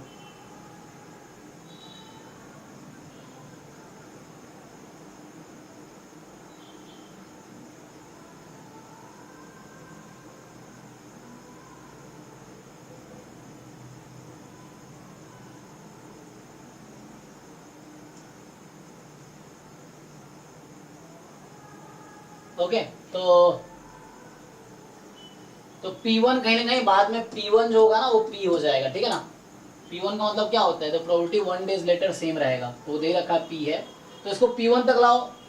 सो 2p माइनस 1 होल स्क्वायर, इसने लिखने में गलती की है, 2p minus 1 whole square P48 plus कितना हो जाएगा 2p minus 1 into 1 minus P plus 1 minus P। यहां तक ऐसा है। एक बार और इसको ओपन करो, तुम्हें पैटर्न दिख जाएगा फिर। सो उस पैटर्न पे सीधा तुम वो ओपन कर सकते हो। क्या होगा, एक बार और ओपन करके देख लेते हैं। सो इसका नेक्स्ट टर्म क्या होगा, what will be the next term. So 2p minus 1 whole square, अब P48 की वैल्यू रखोगे तुम ना, तुम क्या करोगे P48 की वैल्यू रखोगे। So when you will put P48 तो क्या हो जाएगा 2p माइनस 1 P47। सो सी, सो मैं डायरेक्टली रख देता हूँ, डायरेक्टली रखूंगा तो ये हो जाएगा 2p माइनस 1 होल स्क्वायर से ये मल्टीप्लाई होगा। सो 2p minus 1 whole cube P47, फिर 2p माइनस 1 है ना, यहाँ होल स्क्वायर है, फिर नेक्स्ट टर्म मल्टीप्लाई होगी 2p minus 1 whole square 1 minus P आएगी। समझा ना क्या किया मैंने, पहले मैंने n को 50 रखा तो बना 2p minus 1 P49 plus 1 minus P। अब यहाँ P49 की वैल्यू यहीं से रखा मैंने, 2p minus 1 P48 1 minus P। अब उस P48 की वैल्यू यहीं से यूज कर रहा हूँ मैं, और अब आगे डॉट डॉट डॉट मुझे दिख जाएगा पैटर्न क्या है, मैं सीधा डायरेक्टली वैल्यू लिख दूंगा आगे। देखो, सो 2p minus 1 whole cube P47, फिर आएगा 2p माइनस 1 होल स्क्वायर, तो वहां था अब है ना, ये उसमें मल्टीप्लाई होगा इंटू 1 माइनस P प्लस यहाँ रहेगा 2p minus 1 into 1 minus P plus 1 minus P। So are you getting any idea. अब मैं आपसे पूछूं कि लास्ट टर्म क्या होगी। लास्ट टर्म का मतलब है मेरा जब यहाँ P1 हो जाए, तो अगर यहाँ पे जब P1 हो जाए तो बताओ इसके बाहर कोएफिशिएंट क्या होगा। अब दिमाग लगाओ। 2p माइनस 1 पे बहुत जाएगा। हाँ, तुम पैटर्न देखो, यहाँ जब 49 है तो पावर 1 है, यहाँ जब 48 है तो पावर 2 है, यहाँ जब 47 है तो पावर 3 है, तो सम 50 रह रहा है हर बार। तो P1 जब होगा सो 2p माइनस 1 की पावर 49 होगी। ये हो गया पहला टर्म। अब यहाँ ध्यान दो, यहाँ पावर 3 था तो यहाँ 2 है, फिर यहाँ 1 हुआ, वहां 0 हो गया, उस बेसिस पे चल रहा है। ध्यान से देखो, यहाँ जब 2 था तो यहाँ 1 है, वहां 0 हो गया। तो अगला टर्म बताओ क्या होगा इसमें, अगर समझ आ रहा है तो। 2p माइनस 1 पे power 48 into minus P। Yes, so 2p minus 1 की पावर 48 इंटू 1 माइनस P, फिर ऐसे चलेगा 2p माइनस 1 की power 47 into 1 minus P dot dot dot dot dot last में 1 माइनस P तक। ओके है ये। अब P1 कुछ नहीं, P ही है actually, P1 is nothing but the P, क्योंकि P क्या था, प्रोबेबिलिटी दैट प्रोबेबिलिटी जो आज वेदर वही कल रहेगा। तो P1 का मतलब क्या होगा, probability it will be dry 1 day letter. P1 is a probability dry 1 day letter. तो तुम्हें बता रखा है कि आज ड्राई है तो एक दिन बाद ड्राई होगा, इसकी क्या प्रोबेबिलिटी है तो वही P होगी। तो आप पुट कर लो, वैल्यूज पुट कर लोगे। इधर रखा है P, पहले जो तुम सम लगा सकते हो इसमें चाहो तो सब में 1 माइनस P कॉमन निकाल सकते हो इसमें से, वैसे कर सकते हो। फिर तुम देख लो सम निकाल के, एनीवे जैसे भी समझ आ रहा है तुम्हें। P की वैल्यू रख लो 3/4, अब इसमें सीरीज का फॉर्मूला लगा के सॉल्व कर लेना, हो जाएगा। हाँ बस कैलकुलेशन है, अब मतलब आंसर तो आ गया है, जस्ट इज कैलकुलेशन। तो इस तरह ये प्रूफ करना नहीं देगा, बट ऐसा पूछ सकता है एग्जाम में कि एक रिकर्सिव इक्वेशन बोलते हैं इसको, कि पिछला टर्म यूज हो अगले टर्म के लिए। तो रिकर्सिव इक्वेशन है, तो रिकर्सन यूज करके you have to come to the last term. Sequence में ऐसे क्वेश्चन मिलते हैं, सीक्वेंस टाइप का ही है। तो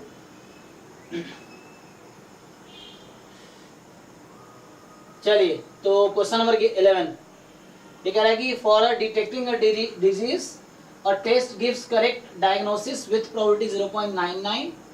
It is known that 1% of population suffers from this disease. दे रखा है 1% population suffers for this disease, है ना। तो पूछ रहा है कि if the randomly selected individual from the population test positive, तो पॉजिटिव मतलब टेस्ट ने कहा कि उसको डिजीज है, तो then the probability that selected individual actually has disease. तो एक तो देखो दो चीज यहाँ पे है, एक कि मुझे सच में डिजीज है और एक है कि टेस्ट बता रहा है मुझे डिजीज है, दोनों अलग अलग चीज हुआ, ठीक है ना। तो मुझे सच में डिजीज है उसकी प्रोबेबिलिटी 1/4 है, 1/100 है। ये बता रखा है कि 1% लोगों को डिजीज है, तो किसी पर्टिकुलर पर्सन को डिजीज एक्चुअल में है ना, मतलब प्रोबेबिलिटी उसकी 1/100 है किसी पर्सन के होने की, ना होने की मतलब उस पॉपुलेशन में टोटल 1% लोगों को डिजीज है और 99% डिजीज नहीं है। अब वो टेस्ट गलत रिजल्ट भी देता है ना, टेस्ट करेक्ट रिजल्ट 99% में देता है, 1% केस में गलत रिजल्ट भी देता है। तो किसी पर्सन को सेलेक्ट किया और बताया कि उसको डिजीज है, टेस्ट ने बताया डिजीज है, बट जरूरी है डिजीज होगा, हो भी सकता नहीं भी हो सकता है। तो वो तुम्हें बताना है कि एक्चुअली कि क्या प्रोबेबिलिटी है कि जो इंडिविजुअल है उसको सच में डिजीज है।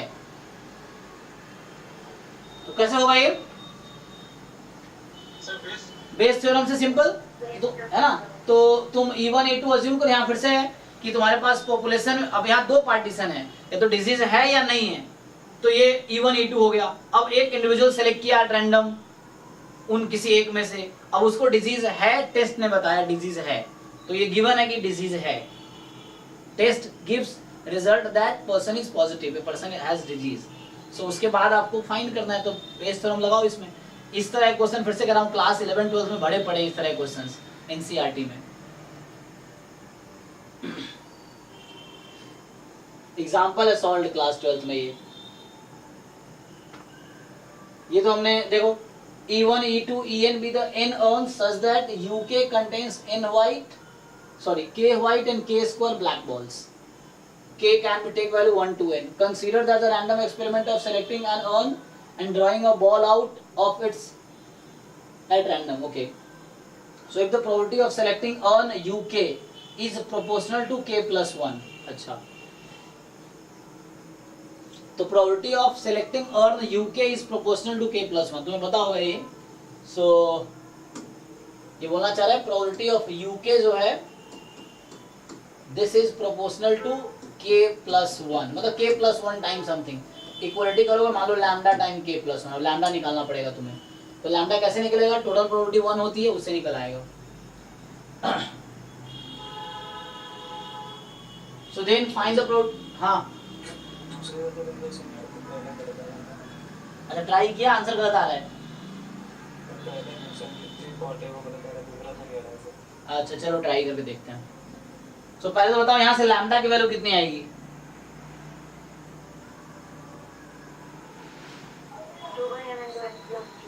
ठीक है ना। तो यहाँ पे समेशन ले लो, तुम्हें पता ना U1 U2 U3 UN partition है, तो इन सब का सम ऑफ प्रोबेबिलिटी 1 आएगी। तो यू जस्ट इसको सम कर लो। तो देखो यहाँ इंफॉर्मेशन इधर सॉल्व कर देता हूँ मैं। तुम्हारे पास n अर्न्स है टोटल, और जो केथ अर्न है उसमें केथ अर्न मतलब यूके जो है उसमें k नंबर ऑफ जो बता रखा है तुम्हें, इसमें k व्हाइट है, k स्क्वायर ब्लैक है, k white and k square black है। ओके, तो ये इंफॉर्मेशन दिया है। अब हमें ये भी बता रखा है कि probability of UK, so this is lambda time k plus 1। तो मुझे पहले लैम्डा निकालना, लैम्डा मैंने अपनी मर्जी से लिया है, कोई कांस्टेंट है एक्चुअली, तो वो मुझे निकालना है। तो ये होगा समेशन प्रोबेबिलिटी ऑफ u के, मतलब probability of u1 plus u2 plus u3 up to un की probability. So k can take value 1 to n and this probability is 1। तो यहाँ से समेशन लगा लो, लैम्डा बाहर कर लो, समेशन k प्लस 1, ठीक है। तो so summation k plus 1, k from 1 to n, this is 1। तो यहाँ से आ गया lambda time summation k n into n plus 1 upon 2 and summation 1n is equal to 1। तो यहाँ से लैम्डा आ जाएगा तुम्हारे पास।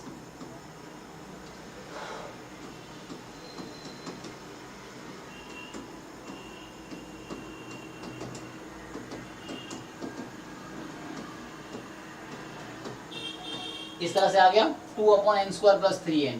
तो ये लैम्डा आ गया। इसका मतलब ये हो गया कि प्रोबेबिलिटी ऑफ uk जो है, मतलब uk का u1 का मतलब you have total n number of urns, you will select one urn at random. तो probability of selecting kth urn probability ये है। सो क्या है, k प्लस 1 बाहर है और यहाँ पे 2 अपॉन में आगे इसको सिंप्लीफाई कर सकते हो n into n plus 3। Okay, तो ये आपके पास आ गया। अब ये तो चलो यूके मिल गया। अब आपसे पूछ रहा है कि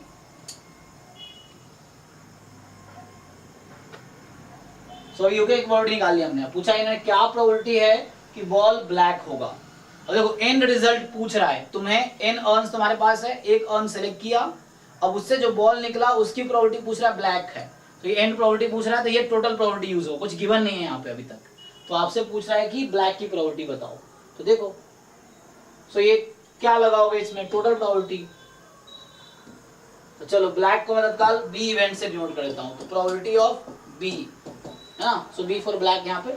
सो आप इसको लगाओ प्रोबेबिलिटी, क्या होगा, समेशन प्रोबेबिलिटी ऑफ, फॉर्मूला याद है तुम लोगों को, UK and probability of B given UK, है ना, k फ्रॉम 1 to n, ठीक है जी। Probability of UK into B given, ये टोटल प्रोबेबिलिटी का फॉर्मूला लिखा हूं मैं। Probability of E1 into A given E1 plus probability of E2 into A given E2। तो उसी ए की जगह यहाँ बी लिया हुआ है और E1 इंटू En की जगह U1 इंटू UN है, सेम चीज। अब देखो इसकी वैल्यूज मुझे पता है, तो क्या क्या पता है देखो। So we have to take summation, यूके अभी निकाला है 2 time k plus 1 upon n into n plus 3। अब आगे देखो बी गिवन यूके, अगर आपने kth अर्न सेलेक्ट किया तो क्या प्रोबेबिलिटी है ब्लैक आएगी। अब देख के बताओ ब्लैक आने की क्या प्रोबेबिलिटी है। एक आपने बॉल ड्रॉप किया और ब्लैक आने की क्या प्रोबेबिलिटी है, yes. So there are k square number of black out of total k square plus k। अब now you just have to simplify this series. So देखो सिंप्लीफाई करते हैं। तो पहली बात तो यहाँ से k प्लस 1, यहाँ k प्लस 1 कट जाएगा, k कॉमन ले लो, उस k से वो k कट गया एक। तो देखो ध्यान से, so k can take value 1 to n। अब यहाँ k can take value 1 to n।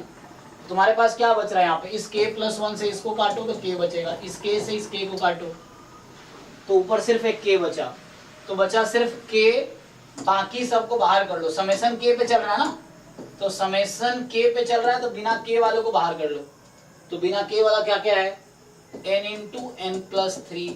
देखो क्योंकि ये समेशन k पे है, लाइक ये इंटीग्रेशन है, जहाँ x है तो x पे ही इंटीग्रेशन होगा, यहाँ k पे ही समेशन लगेगा, बाकी सब कांस्टेंट है।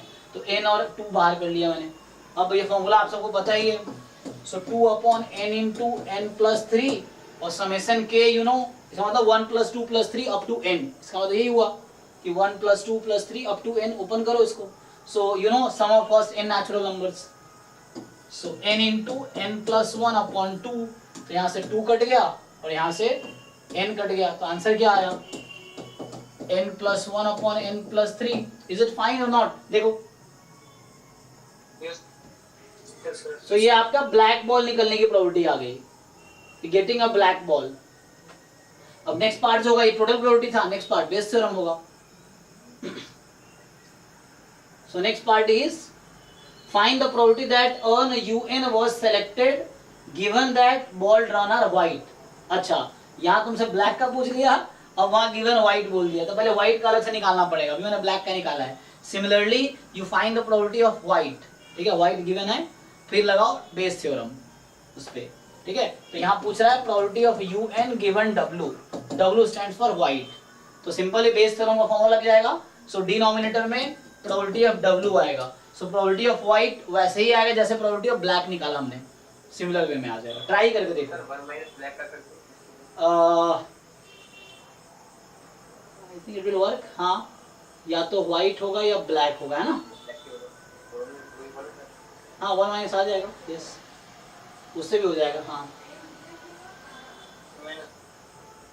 ठीक है ना, आ जाएगा यहाँ से। और न्यूमरेटर है probability of UN into probability of W given UN, है ना।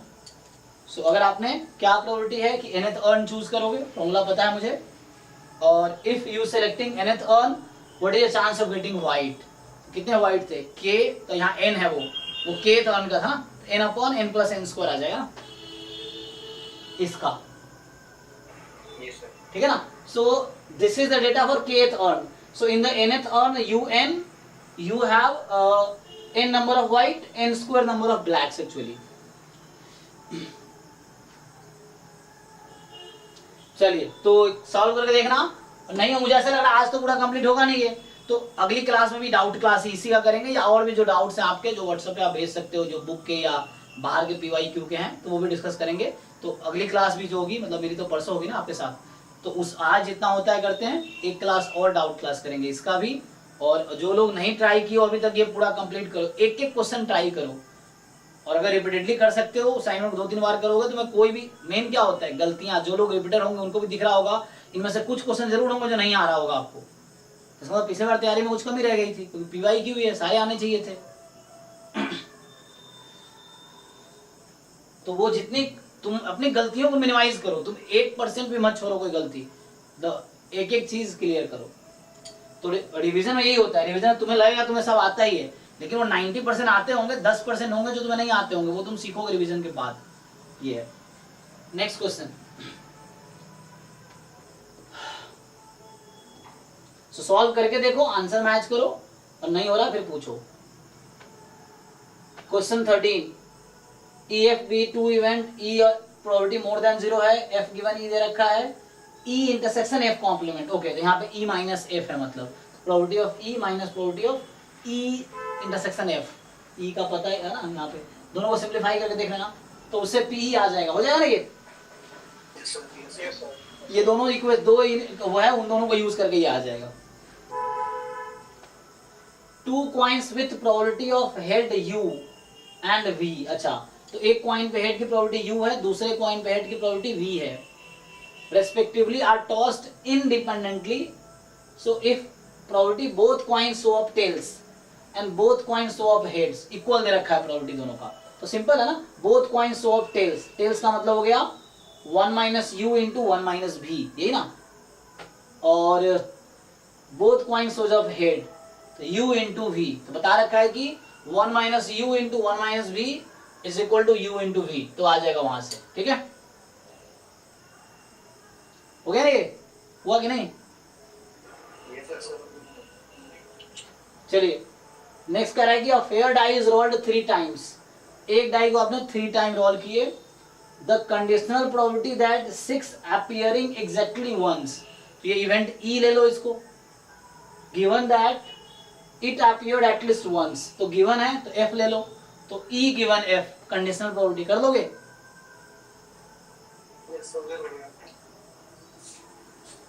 16, a student population of a university has 30% Asian, 40% American, 20% European, 10% African, ठीक है।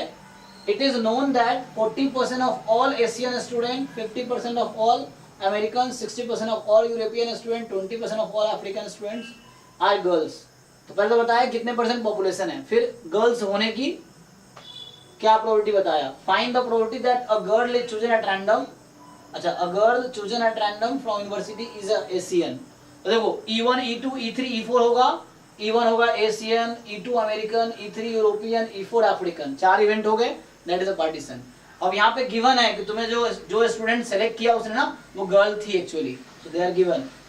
तो टोटल पॉपुलेशन में गर्ल्स बॉयज कुछ भी हो सकते हैं, तो आपको यहाँ गिवन है कि जो सेलेक्ट हुई वो स्टूडेंट गर्ल है, तो क्या प्रोबेबिलिटी है कि वो एशियन थी। तो कौन सा मेथड लगेगा इसमें, कौन सा फॉर्मूला, बेस थ्योरम, ठीक है ना, बेस थ्योरम। तो probability of Asian given girl ये निकालना है एक्चुअली।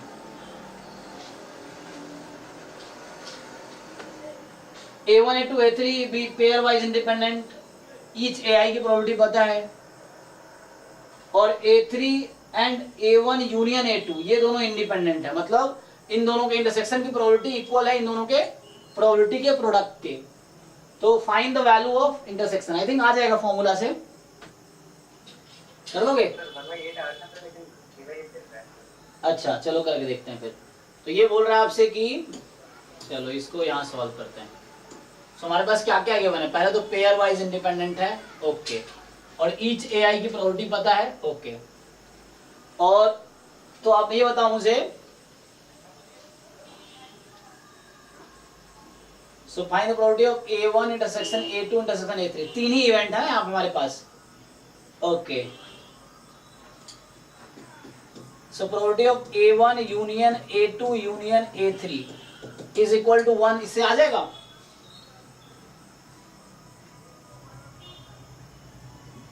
तो अलग क्यों आ रहा है, तो सॉल्व करो, आप बताओ प्रोबेबिलिटी ऑफ A1 कितना है।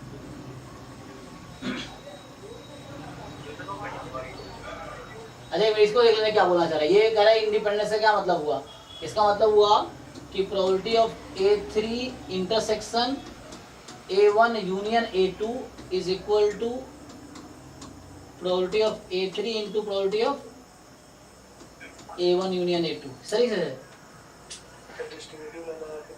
हाँ हाँ दूसरा वाला एक्सपेंड करेंगे तो एक प्रोबेबिलिटी आएगी जब तक ये होता है। तो इसी को यहीं से स्टार्ट करते हैं, इससे क्यों स्टार्ट करें, हम यहीं से स्टार्ट करते हैं। एक मिनट, जो गिवन है उससे स्टार्ट करो, उससे आंसर आ जाएगा। तो यहाँ से स्टार्ट करते हैं, तो इसको मैं उधर सॉल्व करता हूँ। देखो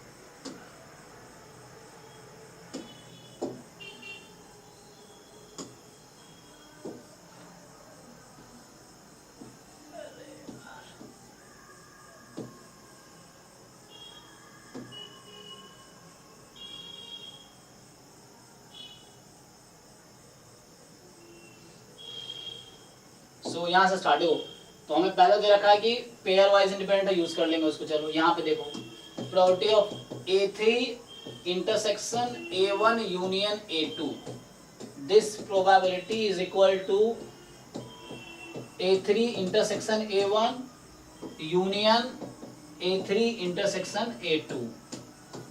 चेक कीजिए, अभी तो मैंने बस ऐसे लिख दिया, इसी को अभी मैंने वो यूज नहीं किया अभी इंडिपेंडेंस, जस्ट इसको मैंने वो यूज किया, बोलते हैं इसे डिस्ट्रीब्यूटिव लॉ, है ना, ओके। अब इसको क्वेश्चन में दे रखा है ऐसा, probability of A3 into probability of A1 union A2, ये दे रखा है ना। Yes sir. इसको ये क्यों लिख रहा हूं, because of independence, independence use करके इसको मैं ऐसा लिख रहा हूं, और इसको ये कैसे लिखा, जस्ट डिस्ट्रीब्यूटिव लॉ यूज किया सेट का। सो अब इन दोनों के बारे में सोचो, क्या कह सकते हो इसका, A3 इंटरसेक्शन A1 और A3 इंटरसेक्शन A2, चूंकि A1 A2 pair wise disjoint है, तो ये भी डिसजॉइंट होंगे।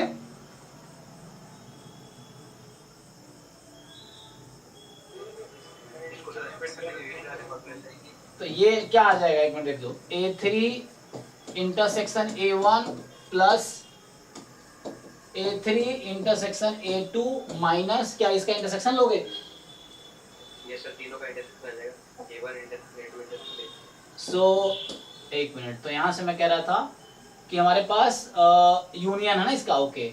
तो probability of this plus probability of this minus probability of A3 intersection A1 intersection A3 intersection A2, okay. So now so A3 का probability तो पता था ना कितना था, हाफ, और इसकी प्रोबेबिलिटी निकाल लोगे, सो ये हो जाएगा probability of A1 plus probability of A2 minus probability of A1 intersection A2। A1 A2 independent है तो 1/4 आ जाएगा। ठीक है, ये लेफ्ट साइड कैलकुलेट कर दिया।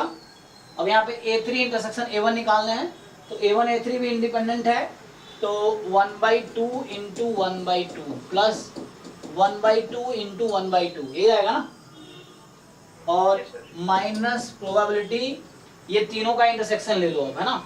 सो यहाँ से आ जाएगा A1 intersection A2 intersection A3। सो क्या दिक्कत आ रही है अब चेक कीजिए आप लोग।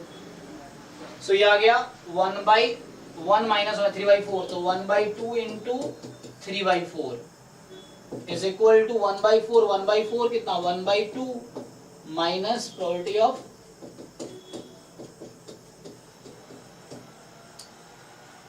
देखो जो इन्फॉर्मेशन गिवन था उसी से हमने काम किया, वो एक्स्ट्रा लेने की जरूरत नहीं थी। शुरू में सोच रहा था कुछ नहीं दिया हुआ है तो A1 union A2 union A3 को 1 लेते, लेकिन वो जरूरी नहीं है, क्योंकि जो इन्फॉर्मेशन गिवन है उसी से आगे बढ़ेंगे। तो अब यहाँ सिंप्लीफाई करके बताइए कितना आया। 1/8 आ रहा है।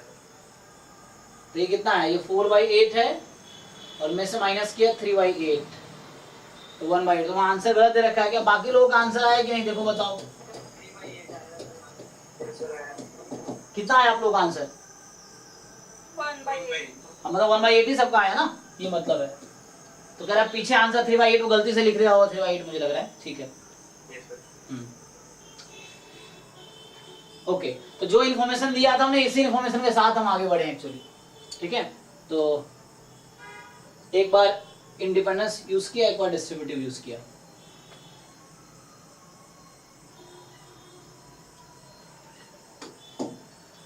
चलिए,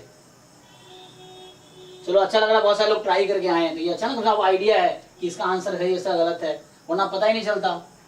सो next, a person makes repeated attempts to destroy a target. ठीक है, attempts are made independent of each other, the probability of destroying a target in any attempt is 0.8। तो किसी टारगेट को डिस्ट्रॉय करने की प्रोबेबिलिटी 0.8 है। So given that he fails to destroy the target in the first 5 attempt, तो पहले बता रखा आपको, गिवन है, ये इवेंट गिवन है कि he failed to destroy the target in first 5 attempts, the probability that the target is destroyed in the 8th attempt is, तो ये इवेंट E है और गिवन इवेंट F है, तो probability of E given F आपको निकालना conditional probability हो जाएगा। सर इसमें ज्योमेट्रिक वाला यूज करेंगे तो कैसे करेंगे? कर सकते हो, नहीं भी यूज करो कोई दिक्कत नहीं है। प्रोबेबिलिटी E इंटरसेक्शन F, देखो इसका नाम E रखा मैंने, target is destroyed in 8th attempt, this event is E, और गिवन था ही fails to destroy the target in the first 5 attempt, इसका नाम F रखा मैंने, तो मुझे E गिवन F निकालने हैं। ठीक है, तो सॉरी मैं क्या लिख रहा हूं, मुझे E गिवन F निकालना है ना, क्योंकि E गिवन F निकालना है, तो इसकी प्रोबेबिलिटी होगी E intersection F upon probability of F। अब E इंटरसेक्शन F का मतलब क्या हुआ कि he fails the destroy target in the first 5 attempt and intersection है ना, both should happen simultaneously and target destroyed in the 8th attempt, तो पहले 5 अटेम्प्ट में फेल हो गया वो, और 8वें अटेम्प्ट में डिस्ट्रॉय कर पा रहा है। इसका क्या मतलब है?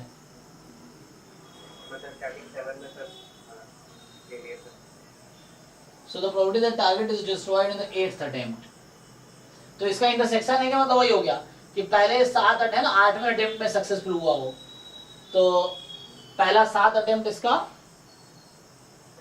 फेलियर है, तो ये हो गया तुम्हारे पास सिंपली 7 बार फेल हुआ ना, तो Q की पावर 7 और 8 टाइम में सक्सेस हो गया, तो दोनों आ गए इसमें कि पहले 5 बार फेलियर है, वो है ऑलरेडी, और 8वें बार में सक्सेस मिला, तो पहले 7 बार में फेलियर, 8वें बार में सक्सेस। मुझे ये नहीं पता ज्योमेट्री क्या होता है अभी, है ना, क्योंकि हम आगे पढ़ेंगे हालांकि, लेकिन अभी जिन लोगों को नहीं पता सीधा ये सोचना है कि पहले 7 बार वो फेल हुआ, 8वें बार में सक्सेसफुल हुआ, ये हो गया आपका।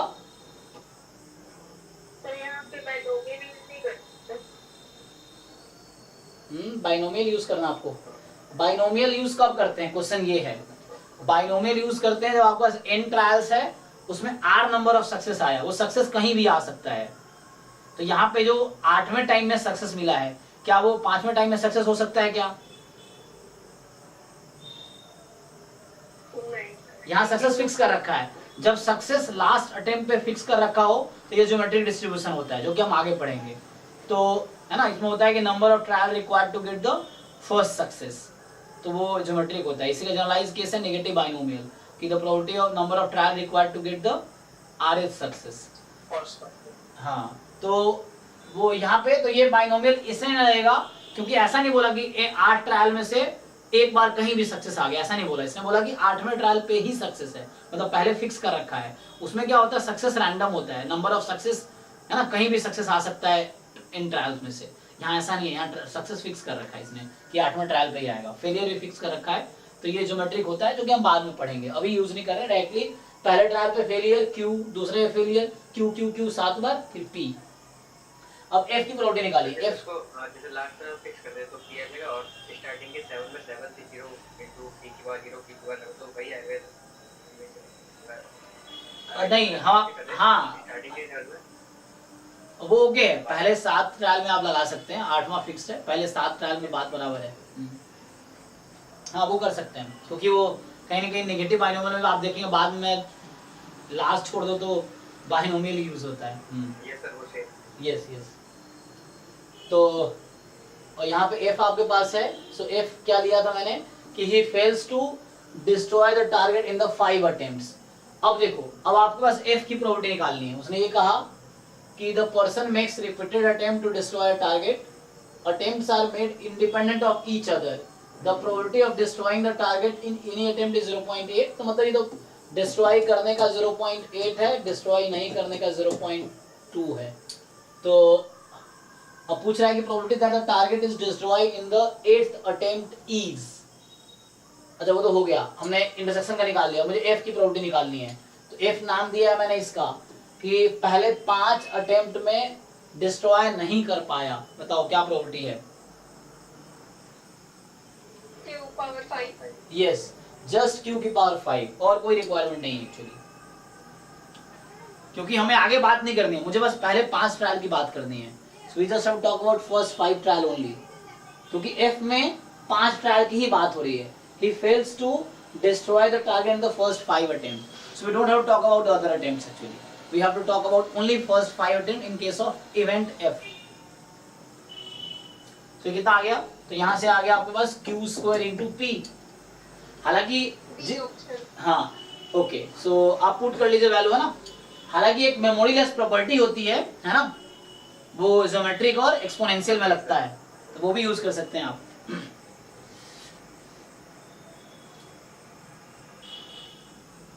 इसका वही हुआ ना कि पहले 5 में पता है फेल हो चुका है, तो भूल जाओ। अब सट्टे 7वें 8वें की बात करो तो 6, 7, 8।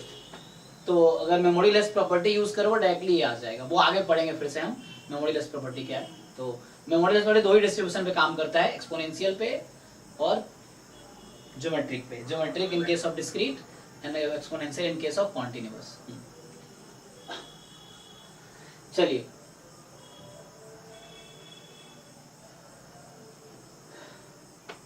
a 4-digit number is chosen at random, the probability that there are exactly 2 zeros in that number is।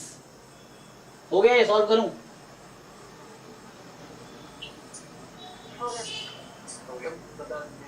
तो बता दें, चलो। तो ये कह रहा है कि आपने 4 डिजिट का नंबर चूज किया एट रैंडम, 4 डिजिट का नंबर एट रैंडम। ओके, तो पहली बात बताओ मुझे कि टोटल कितने हो सकते हैं, number of element in sample space. अगर यहाँ पे तुमने 0 रख दिया मान लो, तो क्या ये 4 डिजिट के माने जाएंगे? यस और नो? नो, ठीक है ना।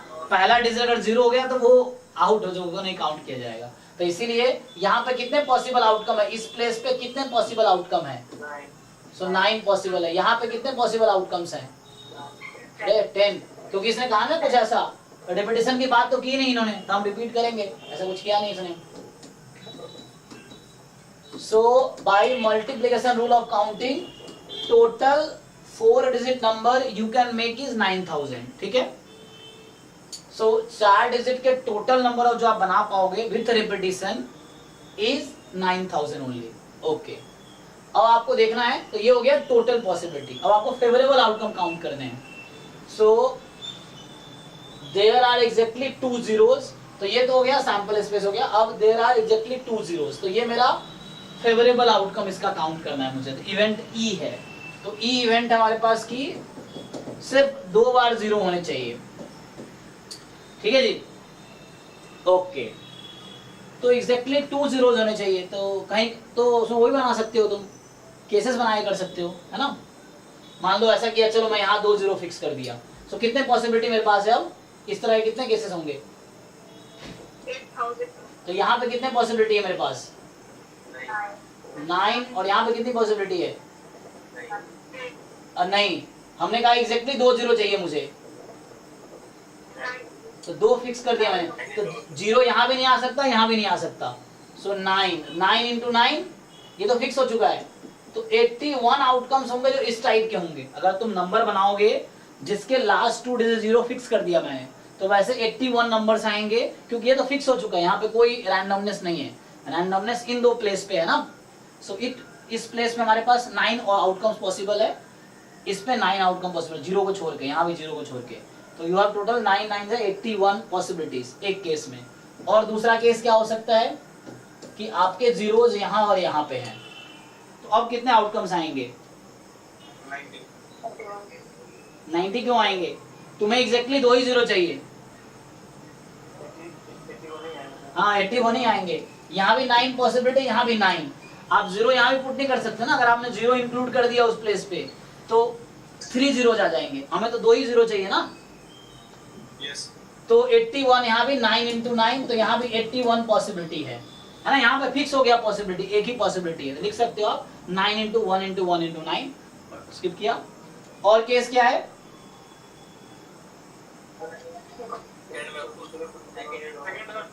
हाँ, तो एक पॉसिबिलिटी और होगी आई थिंक कि यहाँ पे और यहाँ पे 0 0 हो जाए।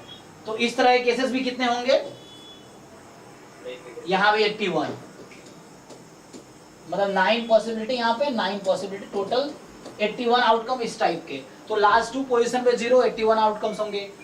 सेकंड थर्ड पोजीशन पे 0, इस तरह से आपके पास 81 आउटकम्स हैं। सेकंड फोर्थ पोजीशन पे 0, 81 आउटकम्स हैं। तो टोटल जो फेवरेबल आउटकम ई के साथ आया वो 81 इंटू 3 है। ये टोटल फेवरेबल आउटकम है out of total elements in the sample space. Check कीजिए आंसर आ रहा है कि नहीं, क्या आ रहा है? ओके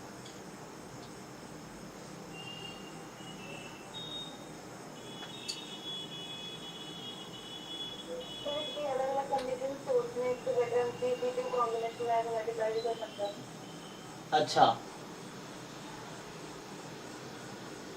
ग्रेटर देन क्या करके? हाँ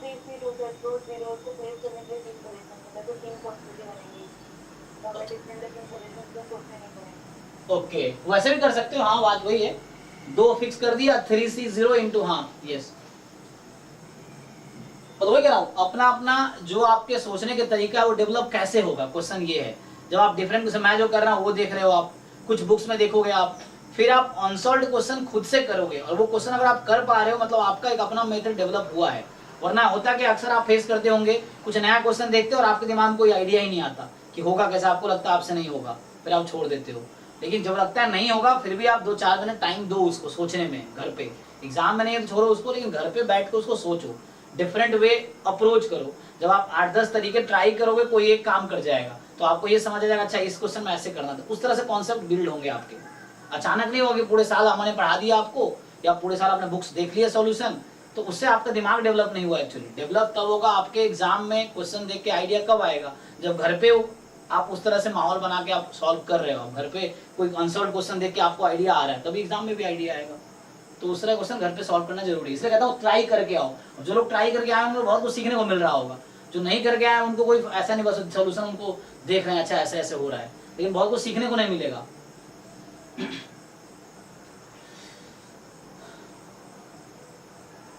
मतलब ज्यादा वो लोग सीखेंगे जो ट्राई करके आए हैं, मतलब ये है। ओके नेक्स्ट है, ये हो गया ना, हाँ EF V2 इवेंट, E की प्रोबेबिलिटी पता है, F की पता है, E माइनस F की पता है, तो ये आ जाएगी F given E union F complement. Formula लगा लो जस्ट, हो जाएगा। 10% ऑफ, ठीक है ये, अच्छा टाइम भी हो गया ना, 8 to 9 दूसरी क्लास थी मेरी। चलो तो अभी हमने आज 20 क्वेश्चन ही कर पाए, है ना, तो अभी 21 से लेके 59 है क्वेश्चन है, 54 या 59 जितने भी है। तो ये नेक्स्ट क्लास में एक क्लास और इस पे देते हैं। और आप लोग फिर से मैं कह रहा हूँ, जो लोग नहीं ट्राई किए हैं पूरा कंप्लीट करो, एक बार एक एक क्वेश्चन साफ साफ लिखो, और ये बाद में फिर से आएगा, है ना, तो उस समय आपको कॉन्फिडेंस आएगा, okay you know the concept actually, जब आप डिफरेंट क्वेश्चन प्रैक्टिस कर रखे हो। तो फिर नए क्वेश्चन भी इस पे आएंगे तो आप सोच पाओगे, क्योंकि आपने ये खुद ट्राई किए हैं। जब खुद ट्राई करोगे तो आपका ब्रेन डेवलप होगा, ये चीजें। और जब नहीं हो रहा है तो फिर उसमें हेल्प लो मेरी, आप सारे क्वेश्चन में हेल्प लोगे फिर तो वो हो जाएगा। तो नेक्स्ट क्लास तक आप इसको कंप्लीट करो, और फिर हम एक क्लास और इस पे डाउट क्लास करते हैं, फिर नेक्स्ट क्लास में फिर नया टॉपिक स्टार्ट करेंगे, डाउट खत्म हो गया तो, ठीक है। तो जिन लोगों का डाउट रह गया, जैसे महेश डाउट पूछ रहे थे, आप नेक्स्ट क्लास में दोबारा पूछना, ठीक है, जो आप कह रहे थे कि व्हाट्सएप भेजा है, तो नेक्स्ट क्लास में दोबारा पूछना आप, ठीक है ना। चलिए ठीक है आज के लिए, हाँ थैंक यू, गुड नाइट।